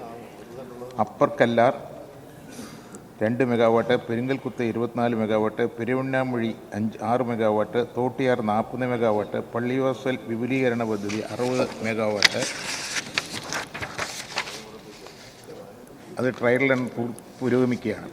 വൈദ്യുതി ബോർഡ് പൂർത്തിയാക്കിയ പദ്ധതികൾ ആനക്കം പൊയൽ 8 megawatt, Arippara 4.5 megawatt, Mukkulam 4 megawatt എന്നിവയാണ് സ്വകാര്യ സംരംഭം മുഖേന പൂർത്തിയാക്കിയ പദ്ധതികൾ. 127.536 മെഗാവാട്ട് ശേഷിയുള്ള 9 ജലപദ്ധതികൾ നിർമ്മാണം പുരോഗമിക്കുന്നു. 92 മെഗാവാട്ട് സ്ഥാപിത ശേഷിയുള്ള 13 ചെറുകിട ജലസേചന പദ്ധതികൾ പ്രവർത്തനം ആരംഭിക്കുന്നതിന് മുന്നോടിയായിട്ടുള്ള പ്രവർത്തനങ്ങളുടെ സ്ഥലമെടുപ്പ് ഉൾപ്പെടെയുള്ള വിവിധ ഘട്ടങ്ങളിലാണ്. ഇടുക്കി സുവർണ ജൂബിലി പദ്ധതി 800 megawatt, Sabarigiri extension scheme 450 megawatt, Lakshmi ജലവൈദ്യുതി പദ്ധതി 240 മെഗാവാട്ട് എന്നിവയുടെ നിർമ്മാണ പ്രവർത്തനങ്ങൾ ആരംഭിക്കുവാൻ ആവശ്യമായ അനുമതികൾ ലഭ്യമാക്കുന്നതിനും വിശദമായ പ്രോജക്റ്റ് റിപ്പോർട്ടിൽ പൂർത്തീകരിക്കുന്ന നടപടികൾ പുരോഗമിക്കുന്നു. സംസ്ഥാനത്ത് ആഭ്യന്തര ഉൽപ്പാദന ശേഷി വർദ്ധിപ്പിക്കുന്നതിന് ജലവൈദ്യുതി പദ്ധതികൾ, സോളാർ കാറ്റാടിപ്പാടങ്ങൾ തുടങ്ങിയ വിവിധ സാധ്യതകൾ ആരായുന്നുണ്ട്. സൗരോർജ്ജ നിലയങ്ങളുടെ കാറ്റാടിപ്പടങ്ങളുടെയും പ്രധാന ന്യൂനത ഊർജ്ജ ആവശ്യകത കൂടിയ സമയം ഇവയുടെ ലഭ്യത ഉറപ്പുവരുത്തുവാൻ സാധിക്കില്ല എന്നതാണ്. ഇതിനായി സംസ്ഥാനത്ത് സംഭരണശേഷിയുള്ള ജലവൈദ്യുതി നിലയങ്ങളും പമ്പ്ഡ് സ്റ്റോറേജ് നിലയങ്ങളും ആവശ്യമാണ് എന്നാണ് വിലയിരുത്തപ്പെട്ടത്. ഈ പ്രശ്നം ഒരു പരിധിവരെ പരിഹരിക്കുന്നതിന് സംസ്ഥാനത്ത് ബാറ്ററി സ്റ്റോറേജ് സ്ഥാപിക്കുവാൻ നടപ്പിലാക്കാനും ഉദ്ദേശിക്കുന്നു. നിർമ്മാണം പുരോഗമിക്കുന്നതും പുതിയ പദ്ധതികൾ ഉൾപ്പെടെ വൻകിട ചെറുകിട ജലസേചന പദ്ധതികൾ മുഖേന 1582 മെഗാവാട്ട് അധിക ഉൽപ്പാദനശേഷി 2030 ലക്ഷ്യമിടുന്നു. അധിക വൈദ്യുതി ഉൽപ്പാദിക്കുന്നതിന് പുരപ്പുറ സൗരോർജ്ജ നിലയങ്ങൾ, സോളാർ പാർക്ക്, സ്വകാര്യ സംരംഭകർ, ഫ്ലോട്ടിംഗ് സോളാർ, കാറ്റാടി നിലയങ്ങൾ എന്നിവ പുനരുപയോഗ ഊർജ്ജ പദ്ധതികളും ആവിഷ്കരിച്ച് നടപ്പിലാക്കി വരുന്നു. EMCയിലെ ചെറുകിട ജലവൈദ്യുതി പ്രൊമോഷൻ സെല്ലിൻ്റെ നേതൃത്വത്തിൽ 54.1 മെഗാവാട്ട് ശേഷിയുള്ള വിവിധ ചെറുകിട ജലവൈദ്യുതി പദ്ധതികൾ സംസ്ഥാനത്ത് വൈദ്യുതി ഉൽപ്പാദനം സാധ്യമാക്കിയിട്ടുണ്ട്. അതിൽ 51 മെഗാവാട്ട് സ്വകാര്യ സംരംഭകർക്ക് അനുവദിച്ച പദ്ധതികളിൽ നിന്നാണ് ഉൽപ്പാദിക്കുന്നത്. സ്വകാര്യ മേഖലയുടെ ചെറുകിട ജലവൈദ്യുതികൾ സംസ്ഥാനത്ത് ടേബിൾ ചെയ്തോ? ലെങ്തിയാണെങ്കിൽ ലെങ്തിയാണ് ടേബിൾ ചെയ്തോ? ഉത്തരം ലെങ്തിയാണ്. ബി വായിക്കട്ടെ. ബിയിലെത്തി ഒരു ലെങ്തിയാണ്. അതെ, എന്നാൽ ടേബിൾ ചെയ്താൽ മതി, കാരണം 3 മിനിറ്റിലധികം ആയില്ലേ. വേഗം വായിക്കാം. സ്വകാര്യ മേഖലയുടെ ചെറുകിട വൈദ്യുതി, അതിനോടൊപ്പം തന്നെ സ്വകാര്യ സഹകരണ മേഖലയെ പ്രയോജനപ്പെടുത്തി പമ്പ്ഡ് സ്റ്റോറേജ് ജലവൈദ്യുതി പദ്ധതികൾ വികസിപ്പിക്കാനുള്ള നയരൂപീകരണ പ്രക്രിയയിലാണ്. വൈദ്യുതി ഉൽപ്പാദന മേഖലയിൽ സ്വയം പര്യാപ്തത നേടുന്നതിനായി അനർട്ട് മുഖേന താഴെ പറയുന്ന പദ്ധതികൾ നടപ്പിലാക്കി വരുന്നു. സർക്കാർ പൊതു സ്ഥാപനങ്ങളിൽ സൗരോർജ്ജ പ്ലാന്റുകൾ സ്ഥാപിക്കുന്ന പദ്ധതി ഡെപ്പോസിറ്റ് പ്രവൃത്തിയായി അനർട്ട് നടപ്പിലാക്കി വരുന്നു. റിന്യൂവബിൾ എനർജി സേവനദാതാക്കൾ മുഖേന സോളാർ പവർ പ്ലാന്റുകൾ സ്ഥാപിക്കുകയും ഒരു നിശ്ചിത നിരക്കിൽ സ്ഥാപനങ്ങൾക്ക് വൈദ്യുതി ലഭ്യമാക്കുകയും ചെയ്യുന്ന പദ്ധതി റിസ്കോ മോഡൽ പദ്ധതി സർക്കാർ സ്ഥാപനങ്ങളിൽ അനർട്ട് മുഖേന സൗരോർജ്ജ പ്ലാന്റുകൾ സ്ഥാപിക്കാനുള്ള പദ്ധതികൾ നടപ്പിലാക്കുന്നു. സർക്കാർ ഫണ്ട് ഉപയോഗിച്ച് സൗജന്യമായി ലൈഫ് മിഷൻ പുനർഗേഹം വീടുകളിൽ 2 കിലോവാട്ട് വീതം ശേഷിയുള്ള സൗരോർജ്ജ പവർ പ്ലാന്റുകൾ സ്ഥാപിക്കാനുള്ള പദ്ധതി നടപ്പിലാക്കുന്നു. ഈ പദ്ധതിയുടെ ഭാഗമായി സൗജന്യമായി ഗുണഭോക്താക്കൾക്ക് ഇഞ്ചക്ഷൻ കുക്കറും നൽകുന്നു. 4. സ്മാർട്ട് സിറ്റിയുമായി സഹകരിച്ചുകൊണ്ട് തിരുവനന്തപുരം കോർപ്പറേഷനിലെ എല്ലാ സർക്കാർ കെട്ടിടങ്ങളിലും സൗരോർജ്ജ പവർ പ്ലാന്റുകൾ സ്ഥാപിക്കാനുള്ള പദ്ധതികൾ നടപ്പിലാക്കുന്നു. സോളാർ സ്ട്രീറ്റ് ലൈറ്റുകൾ ഡെപ്പോസിറ്റ് പ്രവൃത്തിയായി നടപ്പിലാക്കി വരുന്നു. പച്ചക്കറികൾ, പഴങ്ങൾ ഇവ കേടുകൂടാതെ സൂക്ഷിക്കുന്നതിന് സോളാർ കോൾഡ് സ്റ്റോറേജ് നടപ്പിലാക്കുന്ന പദ്ധതി നടപ്പിലാക്കുന്നു. പട്ടികവർഗ വിഭാഗത്തിലുള്ള വിദ്യാർത്ഥികൾ താമസിക്കുന്ന ഹോസ്റ്റലുകളിൽ solar hybrid off grid power പ്ലാന്റുകൾ സ്ഥാപിക്കാനുള്ള പദ്ധതി ഡെപ്പോസിറ്റ് പ്രവൃത്തിയായി നടപ്പിലാക്കുന്നു. വിദൂര ആദിവാസി കോളനികളിൽ വിൻഡ്, സോളാർ, ഹൈബ്രിഡ് പവർ പ്ലാന്റുകൾ സ്ഥാപിക്കാനുള്ള പദ്ധതി നടപ്പിലാക്കുന്നു. PM കുസുമം പദ്ധതിയുടെ കാർഷിക പമ്പുകൾ സൗരോർജ്ജവൽക്കരിച്ച് ഗ്രിഡ് കണക്ടിവിറ്റി നേടിയതിൽ നിന്നും ഇതുവരെ 11.5 ലക്ഷം യൂണിറ്റ് വൈദ്യുതി ഉൽപ്പാദിച്ചിട്ടുണ്ട്. 9. ഈ മൊബിലിറ്റി പദ്ധതിയുടെ ഭാഗമായി പബ്ലിക് EV ചാർജിംഗ് സ്റ്റേഷനുകളിൽ നിന്ന് സൗരോർജ്ജ വൈദ്യുതി ഉൽപ്പാദിപ്പിക്കുന്നതിനായി ഒരുക്കുന്ന സൗരോർജ്ജ സംവിധാനത്തിന് സംസ്ഥാന സർക്കാർ സാമ്പത്തിക സഹായം നൽകുന്നു. C. 2030 10,000 മെഗാവാട്ട് സ്ഥാപിതശേഷി കൈവരിക്കുക എന്ന ലക്ഷ്യവുമായി ബന്ധപ്പെട്ട് 127.53 മെഗാവാട്ട് മൊത്തം സ്ഥാപിതശേഷിയുള്ള 9 ജലവൈദ്യുതികളുടെ നിർമ്മാണം പ്രവർത്തനങ്ങൾ നടന്നുവരുന്നു. കൂടാതെ 92 മെഗാവാട്ടിൻ്റെ മൊത്തം സ്ഥാപിതശേഷിയുള്ള 13 ചെറുകിട ജലവൈദ്യുതികളും വിഭാവനം ചെയ്തിട്ടുണ്ട്. ഈ പദ്ധതിയുടെ നിർമ്മാണ പ്രവർത്തനങ്ങൾ ആരംഭിക്കുന്നതിനുള്ള മുന്നോടിയായി ഇൻവെസ്റ്റിഗേഷൻ, PFR തയ്യാറാക്കൽ, DPR തയ്യാറാക്കൽ, സ്ഥലമെടുപ്പ് എന്നീ പ്രവർത്തനങ്ങൾ വിവിധ ഘട്ടങ്ങളിലാണ്.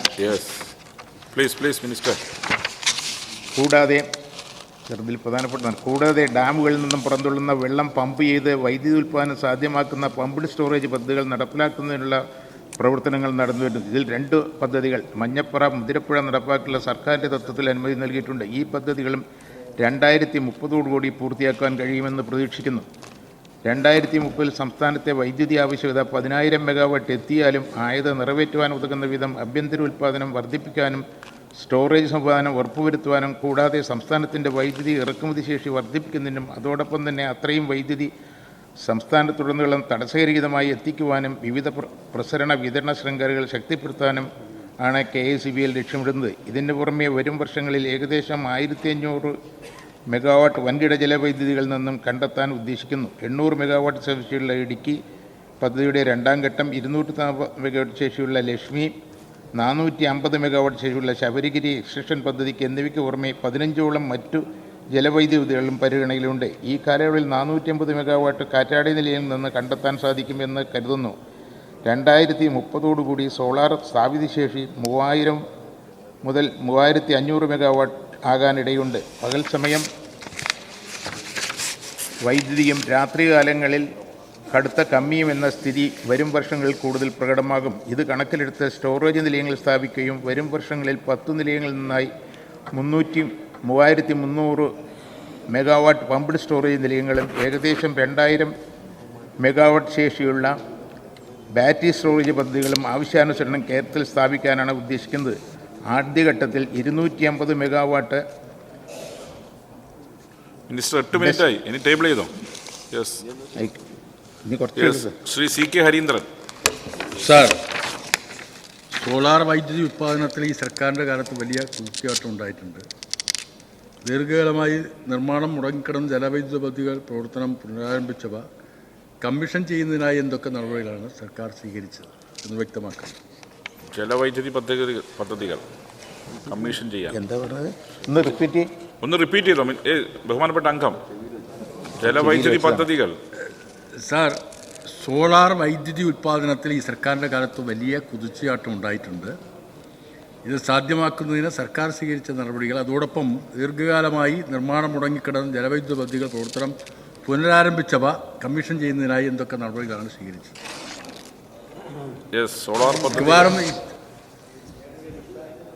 നേരത്തെ മിനിസ്റ്റർ പറഞ്ഞതിൽ ഇതിൽ ഉൾപ്പെട്ടിട്ടുണ്ടെന്നാണ് ഞാൻ മനസ്സിലാക്കുന്നത്. ജലവൈദ്യുതി പദ്ധതികൾ മുടങ്ങിക്കിടന്നത് പുനരാരംഭിക്കാൻ സാധിക്കുമെന്നോ? സോളാറിന് എല്ലാ പിന്തുണയും നൽകുന്നതിന് മറുപടി തന്നെ വളരെ വ്യക്തമായി പറഞ്ഞിട്ടുണ്ട് സാർ. Second question. ചോദ്യം സാറേ, പാറശാല മണ്ഡലത്തിൽ മലയോര മേഖലയിലെ വോൾട്ടേജ് ക്ഷാമം പരിഹരിക്കുന്നതിനായി ഒറ്റശേഖരമംഗലം കേന്ദ്രീകരിച്ച സ്ഥലമേറ്റെടുക്കൽ അടക്കമുള്ള പ്രോജക്റ്റിൻ്റെ പുരോഗതി വ്യക്തമാക്കാമോ? അത് വേഗത്തിലാക്കാൻ ആവുമോ? അല്ല സാർ, പാറശാല മണ്ഡലത്തിലെ 100 kV സബ്സ്റ്റേഷൻ നിർമ്മാണവുമായി ബന്ധപ്പെട്ട സാങ്കേതിക പഠനം പൂർത്തിയാക്കി ഭരണാനുമതിയുള്ള നടപടികൾ പുരോഗമിച്ചു വരുന്നു. സബ്സ്റ്റേഷൻ നിർമ്മാണം ജില്ലയിലെ മലയോര മേഖലയിൽ ഗുണമേന്മയുള്ള വൈദ്യുതി ലഭ്യമാക്കാനുള്ള സഹായമാകും. അനുമതി ലഭ്യമാക്കുന്നതിന് ശേഷം സ്ഥലമെടുപ്പ് നടപടികൾ സ്വീകരിക്കുന്നതാണ്. ശ്രീ എം എം മണി.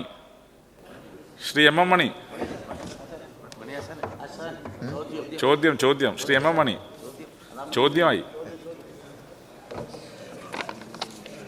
സാർ, കർഷകർക്ക് സ്ഥിരം വരുമാനം ലഭ്യമാക്കുന്ന PM കുസും പദ്ധതി വ്യാപകമാക്കുന്നതിന് സ്വീകരിച്ച നടപടികൾ വിശദീകരിക്കാമോ?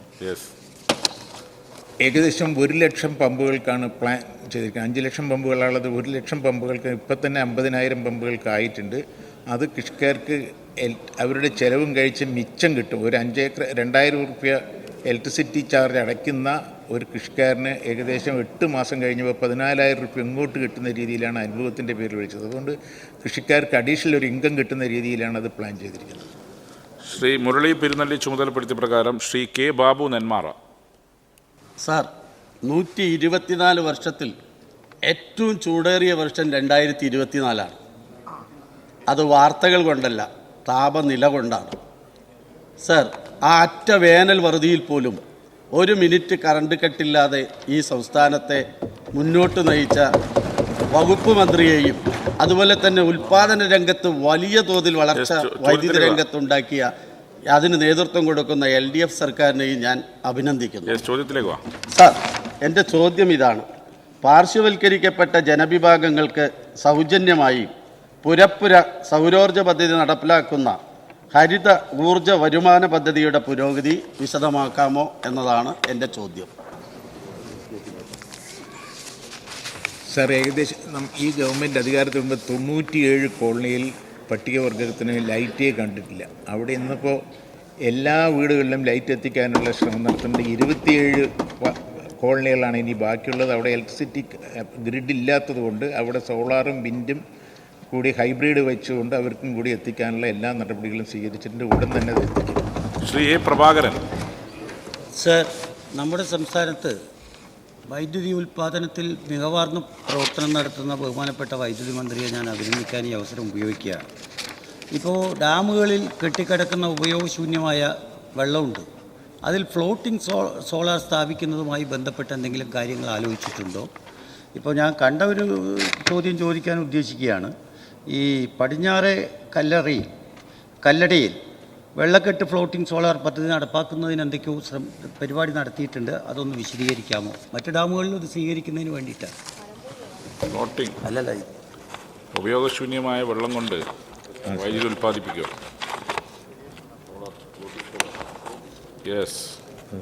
ഒരു മിനിറ്റ്, ഞാനത് കല്ലട എഴുതി വെച്ചു. സാർ, കല്ലട നടപടിക്രമങ്ങളെല്ലാം പൂർത്തിയായി. അടുത്ത് തന്നെ അത് ടെൻഡർ വയ്ക്കാനുള്ള ഏർപ്പാട് ചെയ്തിട്ടുണ്ട്. ശ്രീ രമേശ് ചെന്നിത്തല.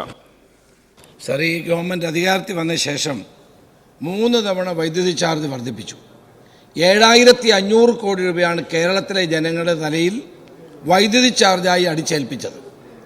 ആഭ്യന്തര ഉൽപ്പാദനം വർദ്ധിപ്പിച്ച് ഇവിടെ എല്ലാം ഭദ്രമാണ്, മന്ത്രി അഭിനന്ദിച്ചു എന്ന് പറയുന്നവർ 4 രൂപ 29 പൈസയ്ക്ക് പെർ യൂണിറ്റ് കിട്ടിക്കൊണ്ടിരുന്ന UDF ഗവൺമെൻറ് കാലത്തെ ദീർഘകാല കരാർ റദ്ദാക്കി 10 രൂപയ്ക്കും 14 രൂപയ്ക്കും പെർ യൂണിറ്റിന് വൈദ്യുതി വാങ്ങി കേരളത്തിലെ ജനങ്ങളുടെ തലയിൽ ഇരുട്ടടിയാണ് നൽകിയത്. സാർ, ഇവിടെ ആ ദീർഘകാല കരാർ എന്തിൻ്റെ അടിസ്ഥാനത്തിലാണ് റദ്ദ് ചെയ്തത്? ഈ അദാനി, ജിൻഡൽ തുടങ്ങിയിട്ടുള്ള ഇന്ത്യയിലെ കുത്തക വൈദ്യുതി ഉൽപ്പാദന കമ്പനികൾക്ക് കേരളത്തെ കൊള്ളയടിക്കാനുള്ള അവസരം ഏതിൻ്റെ അടിസ്ഥാനത്തിലാണ് ഈ ദീർഘകാല കരാർ റദ്ദാക്കി നൽകിയതെന്ന് അങ്ങയിലൂടെ ബഹുമാനപ്പെട്ട മന്ത്രിയോട് ചോദിക്കാൻ ഞാൻ ആഗ്രഹിക്കുകയാണ്. സാർ, ഈ ഗവൺമെൻറ് വന്ന ശേഷവും യു ഡി എഫിൻ്റെ കാലത്തും അതിനേക്കാളും ചാർജ് വർധനവ് ഉണ്ടായിട്ടുണ്ട്. ഞാൻ അതിനെക്കുറിച്ച് പറഞ്ഞില്ല. ഇപ്പോൾ 10 പൈസ പകൽ സമയത്ത് കമ്മിയാക്കിയത് അദ്ദേഹം പറഞ്ഞില്ല. 10 പൈസ പകൽ സമയത്ത് കമ്മിയാക്കി അത് പറഞ്ഞില്ല. ഇപ്പോൾ കരാർ റദ്ദാക്കിയത് റെഗുലേറ്ററി കമ്മീഷനാണല്ലോ, ഗവൺമെൻറ് അല്ല. അതിനെതിരായ അപ്പീൽ കൊടുത്തിട്ടുണ്ട്. അതിപ്പോൾ സുപ്രീം കോടതി അപ്പീലിൻ്റെ കയ്യിലാണ്.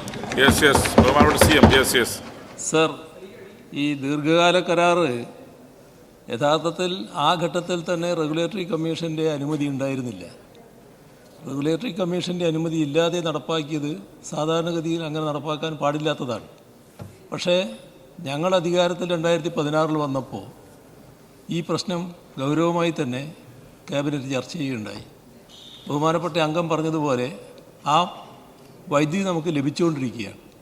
ആ ലഭിച്ചുകൊണ്ടിരിക്കുന്ന വൈദ്യുതി ഇല്ലാതാകുന്നത് നമുക്ക് പ്രയാസം സൃഷ്ടിക്കുമെന്നുള്ളതുകൊണ്ട് അത് തുടരട്ടെ എന്ന നിലപാടാണ് ഗവൺമെൻറ് എടുത്തത്. അത് വൈദ്യുതി ഇല്ലാതായാലുള്ള പ്രയാസം ആലോചിച്ചുകൊണ്ടാണ്.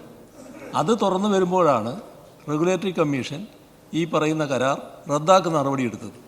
അതിനെതിരെ ഗവൺമെൻറ് ആകാവുന്നതെല്ലാം ചെയ്തുകൊണ്ടിരിക്കുകയാണ്. നേരത്തെ ചെയ്തിട്ടുണ്ട്, ഇപ്പോഴും ചെയ്തുകൊണ്ടിരിക്കുകയാണ്. ഇതാണ് വസ്തുത. ഡോക്ടർ ജയരാജ്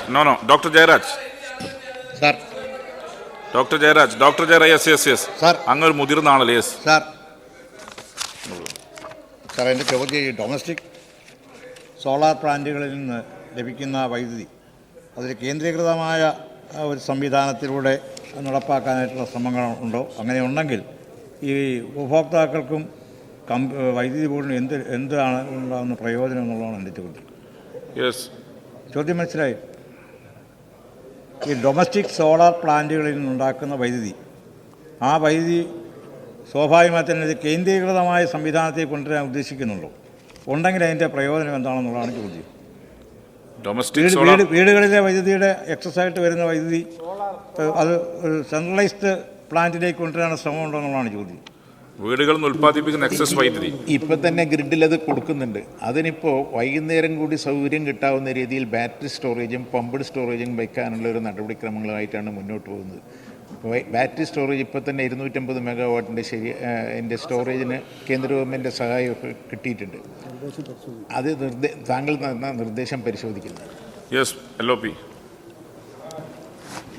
സർ, ഇവിടെ ബഹുമാനപ്പെട്ട മുഖ്യമന്ത്രി മറുപടി പറഞ്ഞപ്പോൾ കാര്യങ്ങൾ വളരെ അവ്യക്തതയോടുകൂടിയാണ് പറഞ്ഞത്. ഉമ്മൻചാണ്ടി സർക്കാരിൻ്റെ കാലത്ത് 25 വർഷത്തേക്ക് ഒരു എഗ്രിമെൻ്റ് ഉണ്ടാക്കി. ഒരു യൂണിറ്റ് വൈദ്യുതിക്ക് 4 രൂപ 29 പൈസയ്ക്കാണ് 25 വർഷത്തേക്കുള്ള വൈദ്യുതി കരാറുണ്ടാക്കിയത്. ഈ ഗവൺമെൻറ് വന്നതിന് ശേഷം 7 വർഷം തുടർച്ചയായിട്ട് അതേ റേറ്റിൽ വൈദ്യുതി വാങ്ങിച്ചു. ഇപ്പോൾ റെഗുലേറ്ററി അതോറിറ്റി എന്ന് പറഞ്ഞാൽ അതോറിറ്റിയിൽ ആരൊക്കെയാണ്? നേരത്തെ ഇലക്ട്രിസിറ്റി മന്ത്രിയായിരുന്ന ശ്രീ MM മണി, അദ്ദേഹത്തിൻ്റെ പ്രൈവറ്റ് സെക്രട്ടറി, CPM-ൻ്റെ അവിടുത്തെ സംഘടനയുടെ പ്രസിഡൻ്റായിരുന്ന ആൾ, ഇവരൊക്കെയാണ് റെഗുലേറ്ററി അതോറിറ്റിയിൽ. ഇവരിത് റദ്ദാക്കിയിട്ട് സാർ 4 രൂപ 29 പൈസയ്ക്ക് 25 കൊല്ലത്തേക്ക് മേടിക്കാനുള്ള വൈദ്യുതി മാറ്റിയിട്ട് ഇപ്പോൾ വാങ്ങിച്ചത് 8 രൂപ മുതൽ 14 രൂപ 30 പൈസ വരെ ഒരു യൂണിറ്റ് വൈദ്യുതിക്കാണ് മേടിച്ചുകൊണ്ടിരിക്കുന്നത്. ഒരു ദിവസം 15-20 കോടി രൂപ വൈദ്യുതി ബോർഡ് നഷ്ടത്തിൽ പോകുന്നു. നേരത്തെ 1000 കോടി രൂപയുടെ നഷ്ടമുണ്ടായിരുന്ന വൈദ്യുതി ബോർഡിന് 45,000 കോടി രൂപയുടെ നഷ്ടമായി വർദ്ധിച്ച് അത് മുഴുവൻ പാവപ്പെട്ടവരുടെ തലയിൽ വൈദ്യുതി ചാർജായിട്ട് കെട്ടിവെച്ച് 7,500 കോടി രൂപ ഈടാക്കുന്നത് ശരിയാണോ സാർ? അല്ല സർ, താങ്കൾ പറഞ്ഞത് മുഴുവൻ ശരിയല്ല. അത് സാങ്കേതികമായി അവിടെ ടെൻഡറില്ലാതെ വിളിച്ചു പറഞ്ഞിട്ടാണ് അത് റദ്ദ് ചെയ്തത്. അല്ലാതെ സാങ്കേതികമായുള്ള പ്രശ്നം കൊണ്ടാണ്. അതിനെതിരായി അപ്പീൽ പോയി. അപ്പീൽ ഇപ്പോൾ സർക്കാർ തന്നെ അത് നഷ്ടമാണെന്നുള്ള നിലയ്ക്ക് സുപ്രീം കോടതി വരെ പോയി നിൽക്കുകയാണ്.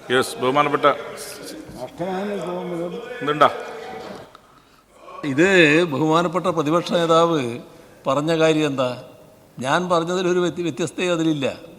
യഥാർത്ഥത്തിൽ റെഗുലേറ്ററി കമ്മീഷൻ്റെ അംഗീകാരം വേണ്ടൊരു കാര്യമായിരുന്നു ഇത്. റെഗുലേറ്ററി കമ്മീഷൻ്റെ അംഗീകാരം ഇല്ലാതെയാണ് നേരത്തെ 2011-16 കാലത്തെ സർക്കാർ ഈ കാര്യത്തിൽ ഉത്തരവിട്ടത്. ആ ഉത്തരവ് പ്രകാരം വൈദ്യുതി നമുക്ക് ലഭിച്ചുകൊണ്ടിരിക്കുകയായിരുന്നു. ആ കരാറിൽ തന്നെ അതിൻ്റെ മറ്റ് സാങ്കേതിക വിഷയങ്ങളിലേക്കൊന്നും ഞാനിപ്പോൾ പോകുന്നില്ല. അതിൻ്റെ ഒന്നും ആവശ്യം ഇപ്പം നമ്മൾ തമ്മിലില്ല. അത് കരാറിൽ തന്നെ സ്വാഭാവികമായിട്ടും എതിർക്കപ്പെടേണ്ട ചില കാര്യങ്ങളുണ്ടായിരുന്നു. ഞങ്ങൾ അതിലേക്കൊന്നും പോയില്ല. കാരണം ഈ വൈദ്യുതി ലഭിച്ചുകൊണ്ടിരിക്കുകയാണ്, ആ വൈദ്യുതി നമുക്ക് ആവശ്യമാണ്, അത് ഒഴിവാക്കാൻ കഴിയില്ല എന്ന നിലപാട് തന്നെയാണ് ഞങ്ങളെടുത്തത്. പക്ഷേ റെഗുലേറ്ററി കമ്മീഷനാണല്ലോ, ആ കമ്മീഷൻ ഇത് റദ്ദ് ചെയ്യുന്ന നിലയെടുത്തു. അത് അംഗീകരിക്കുകയല്ല സർക്കാർ ചെയ്തത്, അതിനെതിരെ നിലപാടെടുത്തു. സർക്കാർ തന്നെ, മന്ത്രിസഭ തന്നെ അക്കാര്യത്തിൽ തീരുമാനമെടുത്തു. ഇപ്പോൾ ബഹുമാനപ്പെട്ട മന്ത്രി പറഞ്ഞതുപോലെ നിയമ പോരാട്ടത്തിലുമാണ്. കെ.പി. മോഹനൻ. സർ, കേരള സർക്കാർ വൈദ്യുതി വകുപ്പ് പ്രസരണ വിതരണ രംഗത്ത് കഴിഞ്ഞ കാലങ്ങളിൽ വ്യത്യസ്തമായിട്ട് വലിയ മുന്നേറ്റമാണ് നടത്തിക്കൊണ്ട് പോകുന്നത്. പുതിയ സബ്സ്റ്റേഷനുകൾ സ്ഥാപിച്ചും വോൾട്ടേജ് ക്ഷാമം അനുഭവിക്കുന്ന മേഖലകളിൽ 3 ഫേസ് ലൈനുകൾ സ്ഥാപിച്ചും നഗരങ്ങളിലും ഗ്രാമങ്ങളിലും ഒരുപോലെ വൈദ്യുതി വിതരണം കാര്യക്ഷമമായി നടന്നു വരികയാണ് സർ. എൻ്റെ നിയോജകമണ്ഡലത്തിൽ കൂത്തുപറമ്പിൽ Thrippangottur panchayat Kallikkandi substation 110 kV substation ഇതിനെക്കുറിച്ച് ചർച്ചകളൊക്കെ നടത്തി ഏകദേശം ഒരു രൂപത്തിലെത്തിയിരിക്കുകയാണ് സർ. എന്ന് സ്ഥാപിക്കാൻ സാധിക്കും എന്ന് വിശദീകരിക്കാം. മിനിസ്റ്റർ. കൂത്തുപറമ്പ് മണ്ഡലം കല്ലിക്കണ്ടി 110 kV സ്റ്റേഷൻ്റെ നിർമ്മാണം സംബന്ധിച്ച് സാങ്കേതിക പഠനം പൂർത്തിയാക്കി ഭരണാനുമതിയിലുള്ള നടപടിക്രമങ്ങൾ പൂർത്തീകരിക്കുകയാണ്. ചോദ്യം നമ്പർ 34 ശ്രീ IC ബാലകൃഷ്ണൻ, ബഹുമാനപ്പെട്ട ധനകാര്യ വകുപ്പ് മന്ത്രി. സർ,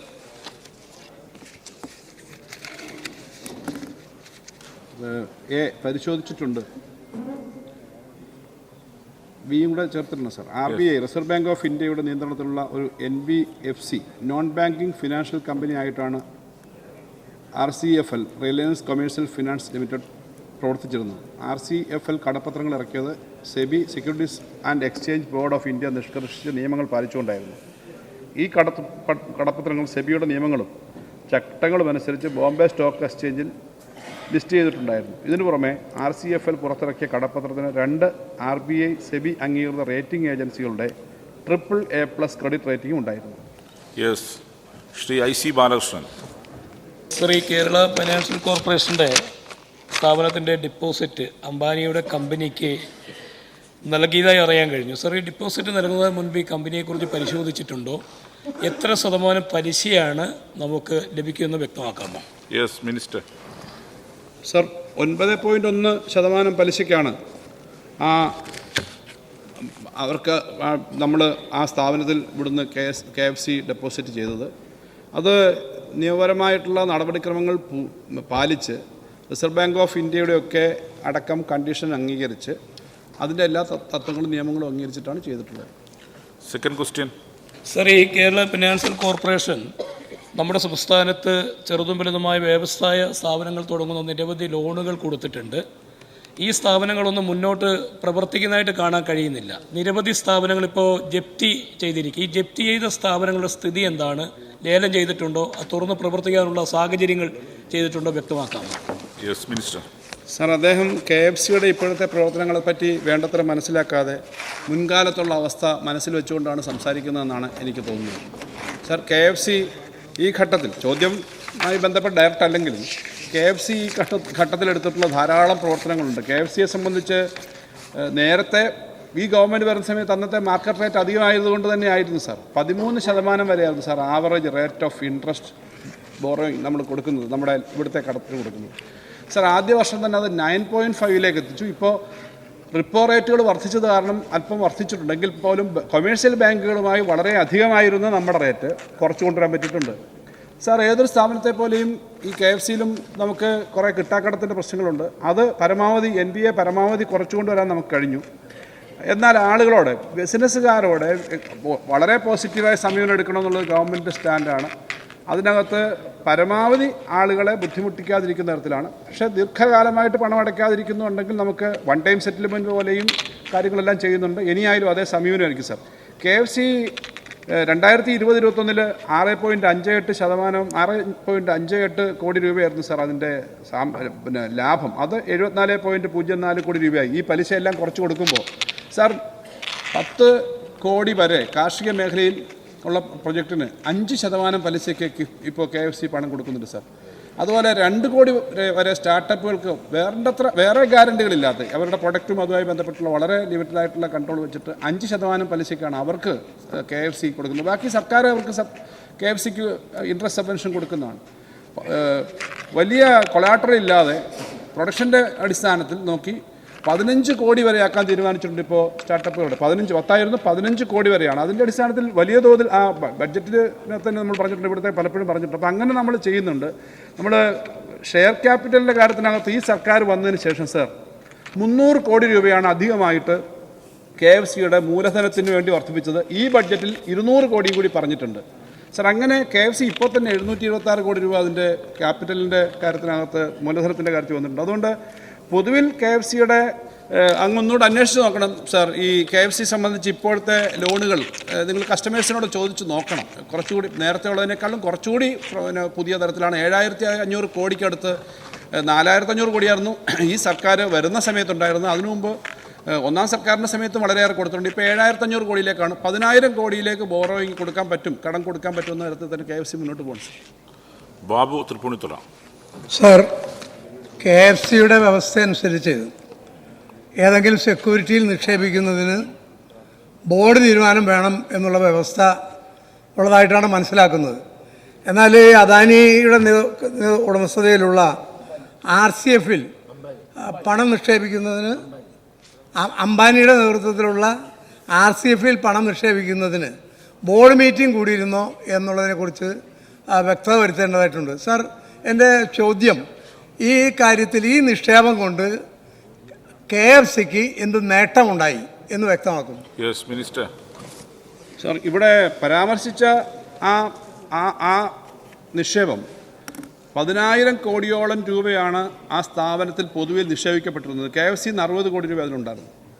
അത് ആ സ്ഥാപനം റിലയൻസിൻ്റെ അനിൽ അംബാനിയുടെ ഉടമസ്ഥതയിലുള്ള റിലയൻസ് ക്യാപിറ്റലിന് സാമ്പത്തികമായി തകർച്ച വരികയും അത് തകരുകയും ചെയ്തു. പക്ഷേ അത് നിക്ഷേപിക്കുന്ന സമയത്ത് ഞാൻ നേരത്തെ പറഞ്ഞ പോലെ റിസർവ് ബാങ്ക് അംഗീകരിച്ച കണ്ടീഷൻ അനുസരിച്ച് തന്നെയാണ് ആ കാര്യങ്ങൾ ചെയ്തത്. ഇതിന് ശേഷം ഇത്രയും നഷ്ടം വന്നു. ഇത് KFCക്ക് ആ നഷ്ടം വന്ന സ്ഥിതി വന്നപ്പം 24% പോയിൻ്റ് വ്യത്യാസമുണ്ട്. 24%-ഓളമാണ് ഇതിന് തിരിച്ച് പണം അടയ്ക്കുന്നതിന് വേണ്ടിയിട്ട് ഒരു എഗ്രിമെൻ്റ് ഉണ്ടാക്കി. അതിന് ഈ റീസ്ട്രക്ചറിങ്ങിനുള്ള ഒരു കമ്പനി അത് ഏറ്റെടുക്കാൻ തീരുമാനിച്ചു. ആ കമ്പനി 24% എന്ന നിലയിൽ മറ്റ് സ്ഥാപനങ്ങളൊക്കെ അത് അംഗീകരിച്ചെങ്കിലും KFC അത് അംഗീകരിച്ചില്ല. 24.96% തരാമെന്ന് പറഞ്ഞിട്ടും നമ്മളത് വീണ്ടും പോയി അതിന് ഇത് ഏറ്റെടുക്കാൻ തയ്യാറായ ഓദം എന്ന് പറയുന്ന കമ്പനി അവർ 52% മടക്കി നൽകാമെന്നുള്ള വാഗ്ദാനം മുന്നോട്ട് വെച്ചു. അതിനകത്ത് വിത്ത് പ്രൊട്ടസ്റ്റ് കോടതി കേസ് കൊടുത്തുകൊണ്ടാണ് ആ സംഗതി നിൽക്കുന്നത്. കോടതിയിൽ ആ കേസ് നിൽക്കുകയാണ് ഇപ്പോഴും, നമ്മളത് അംഗീകരിച്ചിട്ടില്ല. പക്ഷേ 52% എന്ന നിലയിലേക്ക് വന്നു. ഇത് ഒരു കാര്യം ഇവിടെ മനസ്സിലാക്കേണ്ടത്, ബാങ്ക് ഓഫ് ബറോഡയാണ് ഇപ്പോൾ ഇതിൻ്റെ പ്രധാനപ്പെട്ട ഒരു ഉത്തരവാദിത്വം ഇതിൻ്റെ തിരിച്ചടവിൻ്റെ കാര്യം നോക്കുന്നത്. ബാങ്ക് ഓഫ് ബറോഡ ഉൾപ്പെടെയുള്ള LIC ഉൾപ്പെടെയുള്ള അതുപോലെ വളരെ പ്രധാനപ്പെട്ട നാഷണലൈസ്ഡ് ബാങ്കുകളെല്ലാം ഈ കാര്യത്തിനകത്തുണ്ട്. പിന്നെ അങ്ങ് ചോദിച്ചൊരു കാര്യം, ഈ എഗ്രിമെൻ്റ് വെക്കുമ്പോൾ ബോർഡിൻ്റെ അംഗീകാരം ഉണ്ടായിരുന്നതാണ്. സാർ, ബോർഡ് നിശ്ചയിച്ച ഒരു അസറ്റ് ലയബിലിറ്റി അളക്കുന്ന അൽക്കോ എന്ന് വിളിക്കുന്ന, അതായത് അൽക്കോ എന്ന് ചുരുക്കപ്പേരിലാണ് അവരുടെ കമ്മിറ്റിയിൽ അവർ പറയുക. അസറ്റ് ലയബിലിറ്റി മാനേജ്മെൻറ്റ് കമ്മിറ്റി ഉണ്ട് സാർ. അതിനകത്ത് ചെയർമാനായിട്ട് MD ആണ്, മറ്റ് ടെക്നിക്കൽ ആളുകളുണ്ട്. അവർ പരിശോധിച്ചിട്ടാണ് വിവിധ ബോർഡുകൾ കൂടി. സാർ, അതിൻ്റെ ഒരു പശ്ചാത്തലം കൂടി ഉണ്ടാവണം, മനസ്സിലാക്കണം സാർ. ഇത് 2017 മുതൽ KFC 500 കോടി വർദ്ധിപ്പിക്കാൻ എടുക്കാൻ ആലോചിക്കുകയാണ്. അതിനു മുമ്പ് തന്നെ തുടങ്ങിയതായിരിക്കണം. പക്ഷേ ആദ്യമേ 1-2 ഘട്ടത്തിൽ 2-3 ഘട്ടത്തിൽ ഇഷ്യൂ നടത്താൻ ശ്രമിച്ചു, പണം കിട്ടിയില്ല. അതിനുശേഷം ഒരു ഘട്ടത്തിൽ 250 കോടി രൂപ വരെ കിട്ടിയുള്ളൂ. അതിന് തന്നെ പലവിധ ശ്രമം നടത്തേണ്ടി വന്നു. അങ്ങനെ വന്നപ്പോൾ KFCയുടെ റേറ്റിംഗ് വർദ്ധിപ്പിക്കണം. റേറ്റിംഗ് വർദ്ധിപ്പിക്കുന്നതിന് വേണ്ടിയിട്ട് ഇതിൻ്റെ ഈ കിട്ടിയ 250 കോടി രൂപയുടെ 20% ഇത്തരം ഒരു നല്ല റേറ്റിംഗ് ഉള്ള സ്ഥാപനത്തിൽ ഇടണമെന്നുള്ള കണ്ടീഷൻ വന്നു. അങ്ങനെയാണ് ആ പണം ഇട്ടിട്ട് 60 കോടി ഇട്ടിട്ട് അവിടുന്ന് അതിൻ്റെ അടിസ്ഥാനത്തിൽ വീണ്ടും ഇഷ്യൂ നടത്തിയപ്പോഴാണ് 9 പിന്നെ നമുക്ക് പണം കിട്ടി. 9.1% പലിശയ്ക്ക് നമ്മൾ ഇട്ടത്, പിന്നീട് നമുക്ക് പണം കിട്ടി. ഇത്രയും കാര്യങ്ങളെല്ലാം ചെയ്തത് ബോർഡിൻ്റെ അംഗീകാരത്തോടെ. അംഗീകാരം എന്ന് പറഞ്ഞാൽ ബോർഡ് ഏൽപ്പിച്ച ഈ അസറ്റ് ലയബിലിറ്റി മാനേജ്മെൻറ്റ് കമ്മിറ്റി പലതവണ ബോർഡ് ചർച്ച ചെയ്തു. മാനേജ്മെൻറ്റ് കമ്മിറ്റി ഡിസിഷൻ എടുത്തു. അത് 18/6/2018 നടന്ന ബോർഡ് മീറ്റിംഗിൽ റിപ്പോർട്ട് ചെയ്യുകയും അംഗീകരിക്കുകയും ചെയ്തിട്ടുണ്ട്. ആ നടപടിക്രമങ്ങളെല്ലാം പൂർത്തീകരിച്ചിട്ടുണ്ട്. പിന്നെ ഇങ്ങനെ 2018 പല സാമ്പത്തിക സ്ഥാപനങ്ങൾ നമുക്കറിയാം, ILFS കേരളത്തിൽ തന്നെ വളരെയേറെ സ്റ്റേക്ക് ഉണ്ടായിരുന്നതാണ്. ഇന്ത്യയിലാകെ വളരെയേറെ ഉണ്ടായിരുന്നു. IL&FS പോലുള്ള സ്ഥാപനങ്ങൾ തകർന്നതും ഇന്ത്യയിലെ പല പ്രമുഖമായ സ്ഥാപനങ്ങളും ഒക്കെ തകർന്നതൊക്കെ ആ ഘട്ടത്തിലാണ്. ഇന്ത്യയിലെ പല സ്ഥാപനങ്ങൾ തകർന്ന ഒരു ഘട്ടത്തിൽ സാമ്പത്തിക തകർച്ചയിൽ ഈ സ്ഥാപനം പെട്ടിട്ടുണ്ടോ എന്നുള്ള സത്യമാണ്. അതിനകത്ത് അന്ന് ചെയ്യേണ്ട നടപടിക്രമങ്ങൾ അനുസരിച്ചാണ് അന്നത്തെ കാര്യങ്ങൾ ചെയ്തിട്ടുള്ളത് എന്നാണ് പറയാനുള്ളത്. Shri Roji M John. Sir, അങ്ങിവിടെ സൂചിപ്പിച്ചത് RCFL ഏകദേശം 10,000 കോടിയോളം രൂപയുടെ നിക്ഷേപങ്ങൾ മൊത്തത്തിൽ ഉണ്ടായിട്ടുണ്ട് എന്ന് പറയുന്നു. എൻ്റെ ചോദ്യം, നമ്മൾ KFC നിക്ഷേപം നടത്തിയ സമാന കാലയളവിൽ മറ്റേതെങ്കിലും സംസ്ഥാന ഗവൺമെൻറ്റുകളുടെ സമാനമായിട്ടുള്ള സ്റ്റേറ്റ് ഏജൻസികൾ RCFL നിക്ഷേപം നടത്തിയിട്ടുണ്ടോ എന്നുള്ളത് അങ്ങേക്ക് പറയാൻ കഴിയുമോ?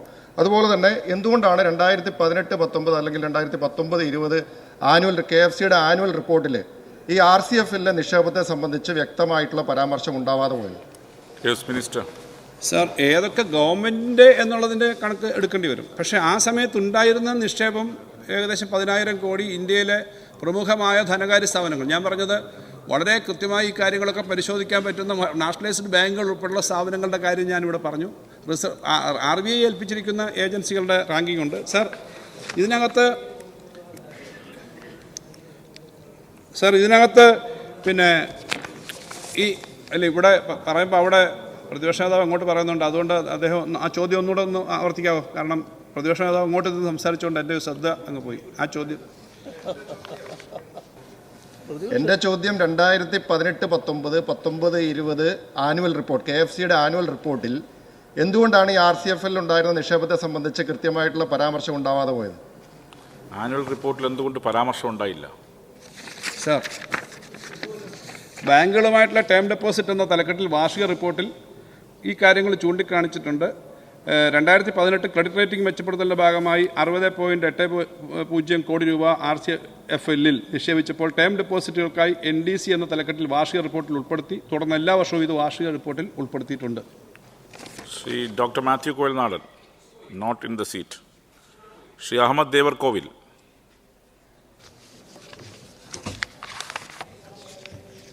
സാറേ, പുതിയ ന്യൂ ജനറേഷൻ ബിസിനസ്സുകളുമായി ബന്ധപ്പെട്ട് ഈ കമ്പനി പ്രത്യേകമായിട്ടുള്ള എന്തെങ്കിലും സംവിധാനം യുവാക്കൾക്ക് വേണ്ടി ചെയ്യാൻ ഉദ്ദേശിക്കുന്നുണ്ടോ? സാർ, യുവാക്കൾക്ക് വേണ്ടിയിട്ട് ഏറ്റവും കൂടുതൽ പദ്ധതികൾ അനൗൺസ് ചെയ്യുന്ന ഒരു ധനകാര്യ സ്ഥാപനമാണ് KFC. അതാണ് 2 കോടി രൂപ വരെ മുഖ്യമന്ത്രിയുടെ സംരംഭകത്വ വികസന പദ്ധതി എന്ന നിലയിലൊരു സ്കീമുണ്ട്. സാർ, അതിനകത്ത് ഏറ്റവും അധികം ആളുകൾക്ക് ലോൺ കൊടുത്തിട്ടുണ്ട്. അവർക്ക് 2 കോടി രൂപ വരെ 5% പലിശ ബാക്കി സംസ്ഥാന സർക്കാർ KFCക്ക് സബ്സിഡിയായി കൊടുക്കും. സാർ, ധാരാളം ആളുകൾക്ക് അവർക്ക് ഗ്യാരണ്ടി, വളരെ വലിയ കൊളാറ്ററൽ വേണ്ട, സ്റ്റാർട്ടപ്പാണ്, പലപ്പോഴും ഐഡിയ ആണ്, അവർ ചെയ്യുന്ന കാര്യങ്ങൾ നന്നായി പോകുമോ എന്നുള്ളതിന് പ്രത്യേക കമ്മിറ്റിയൊക്കെ വെച്ച് പരിശോധിച്ച് കൊടുക്കുകയാണ്. അതിനകത്ത് നേരത്തെ ഈ ഗവൺമെൻറ് വന്നപ്പോൾ അവരുന്നയിച്ചൊരു പ്രശ്നം, അവർക്ക് ഗ്യാരണ്ടി കൊടുക്കാനില്ല. അതുകൊണ്ട് എന്ത് ചെയ്യും? പ്രത്യേകിച്ച് 3 കമ്പനികൾ തമ്മിൽ ധാരണയുണ്ടെങ്കിൽ ഡിഫൻസിൽ നിന്ന് പർച്ചേസ് ഓർഡർ വരികയാണെങ്കിൽ അവരുമായിട്ടുള്ള അഗ്രിമെൻറ്റോട് വെക്കണം. ഡിഫൻസ് ഒരിക്കലും പർച്ചേസ് ഓർഡർ കൊടുക്കില്ല. അത്തരം കാര്യങ്ങൾ കളവ് കൊടുത്ത് ഇവരുടെ ഈ പ്രൊഡക്റ്റുമായി ബന്ധപ്പെടുത്തിയിട്ടുള്ള ഒരു പ്രത്യേക സംവിധാനം ഉണ്ടാക്കി പണം കൊടുക്കാൻ തീരുമാനിച്ചിട്ടുണ്ട്. സാർ, കാർഷിക മേഖലയിലെ കൂടുതൽ നൂതനമായ സംരംഭം വരാൻ 10 കോടി രൂപ വരെ പലിശ 5% പലിശയ്ക്ക് കൊടുക്കുന്നുണ്ട്. സാർ, ഇപ്പോൾ ഈ ബഡ്ജറ്റിൽ പറഞ്ഞൊരു കാര്യം ഞാൻ പറയാം. അതിനകത്ത് പറയുന്ന ഒരു കാര്യം, 50 കോടി രൂപ വരെ ഹോട്ടലുകൾക്ക്, നമ്മുടെ നാട്ടിൽ ടൂറിസത്തിന് ധാരാളം ഹോട്ടലുകൾ വേണം സാർ, ഹോട്ടൽ ക്ലസ്റ്ററുകൾ വേണം. 50 കോടി രൂപ വരെ ചെറിയ പലിശ സബ്സിഡിയോട് കൂടി കൊടുക്കാനുള്ള ഒരു പദ്ധതി അനൗൺസ് ചെയ്തിട്ടുണ്ട്. സാർ, KFC ഗവൺമെൻറ്റിൻ്റെ ഭാഗമായിട്ട് ഏറ്റവും കൂടുതൽ ഇത്തരം കാര്യങ്ങൾ നമ്മുടെ സ്വകാര്യ മേഖലയിൽ, അത് എല്ലാ മേഖലയും, ഹോട്ടലുകളും പിന്നെ കോൺട്രാക്ടർമാരുടെ നിർമ്മാണ പ്രവർത്തനങ്ങൾ, ബിൽ ഡിസ്കൗണ്ടിങ് അടക്കം ധാരാളം കാര്യങ്ങൾ ചെയ്യുന്നുണ്ട്. അതുകൊണ്ടാണ് ക്യാപിറ്റൽ കൂടുതൽ വേണം. കാരണം കൂടുതൽ കടം കൊടുക്കണമെങ്കിൽ ക്യാപിറ്റൽ ആഡിക്വസി റേഷ്യോ പാലിക്കണം. അങ്ങനെയാണ് 300 കോടി നമ്മൾ വർദ്ധിപ്പിച്ചത്. ഇപ്പോൾ 200 കോടിയും കൂടി നമ്മൾ വർദ്ധിപ്പിക്കാൻ ആലോചിച്ചിട്ടുണ്ട്, മൂലധനം മാത്രം. അങ്ങനെ വരുമ്പോൾ ഒരു 10,000 കോടി രൂപ പുതിയ മേഖലകൾ ഉൾപ്പെടെ ധാരാളം കൊടുക്കാൻ കഴിയും സാർ. യെസ്. ചോദ്യം നമ്പർ 35 ശ്രീ TJ വിനോദ് ചുമതലപ്പെടുത്തിയ പ്രകാരം ശ്രീ PC വിഷ്ണുനാഥ്, ബഹുമാനപ്പെട്ട ധനകാര്യ വകുപ്പ് മന്ത്രി.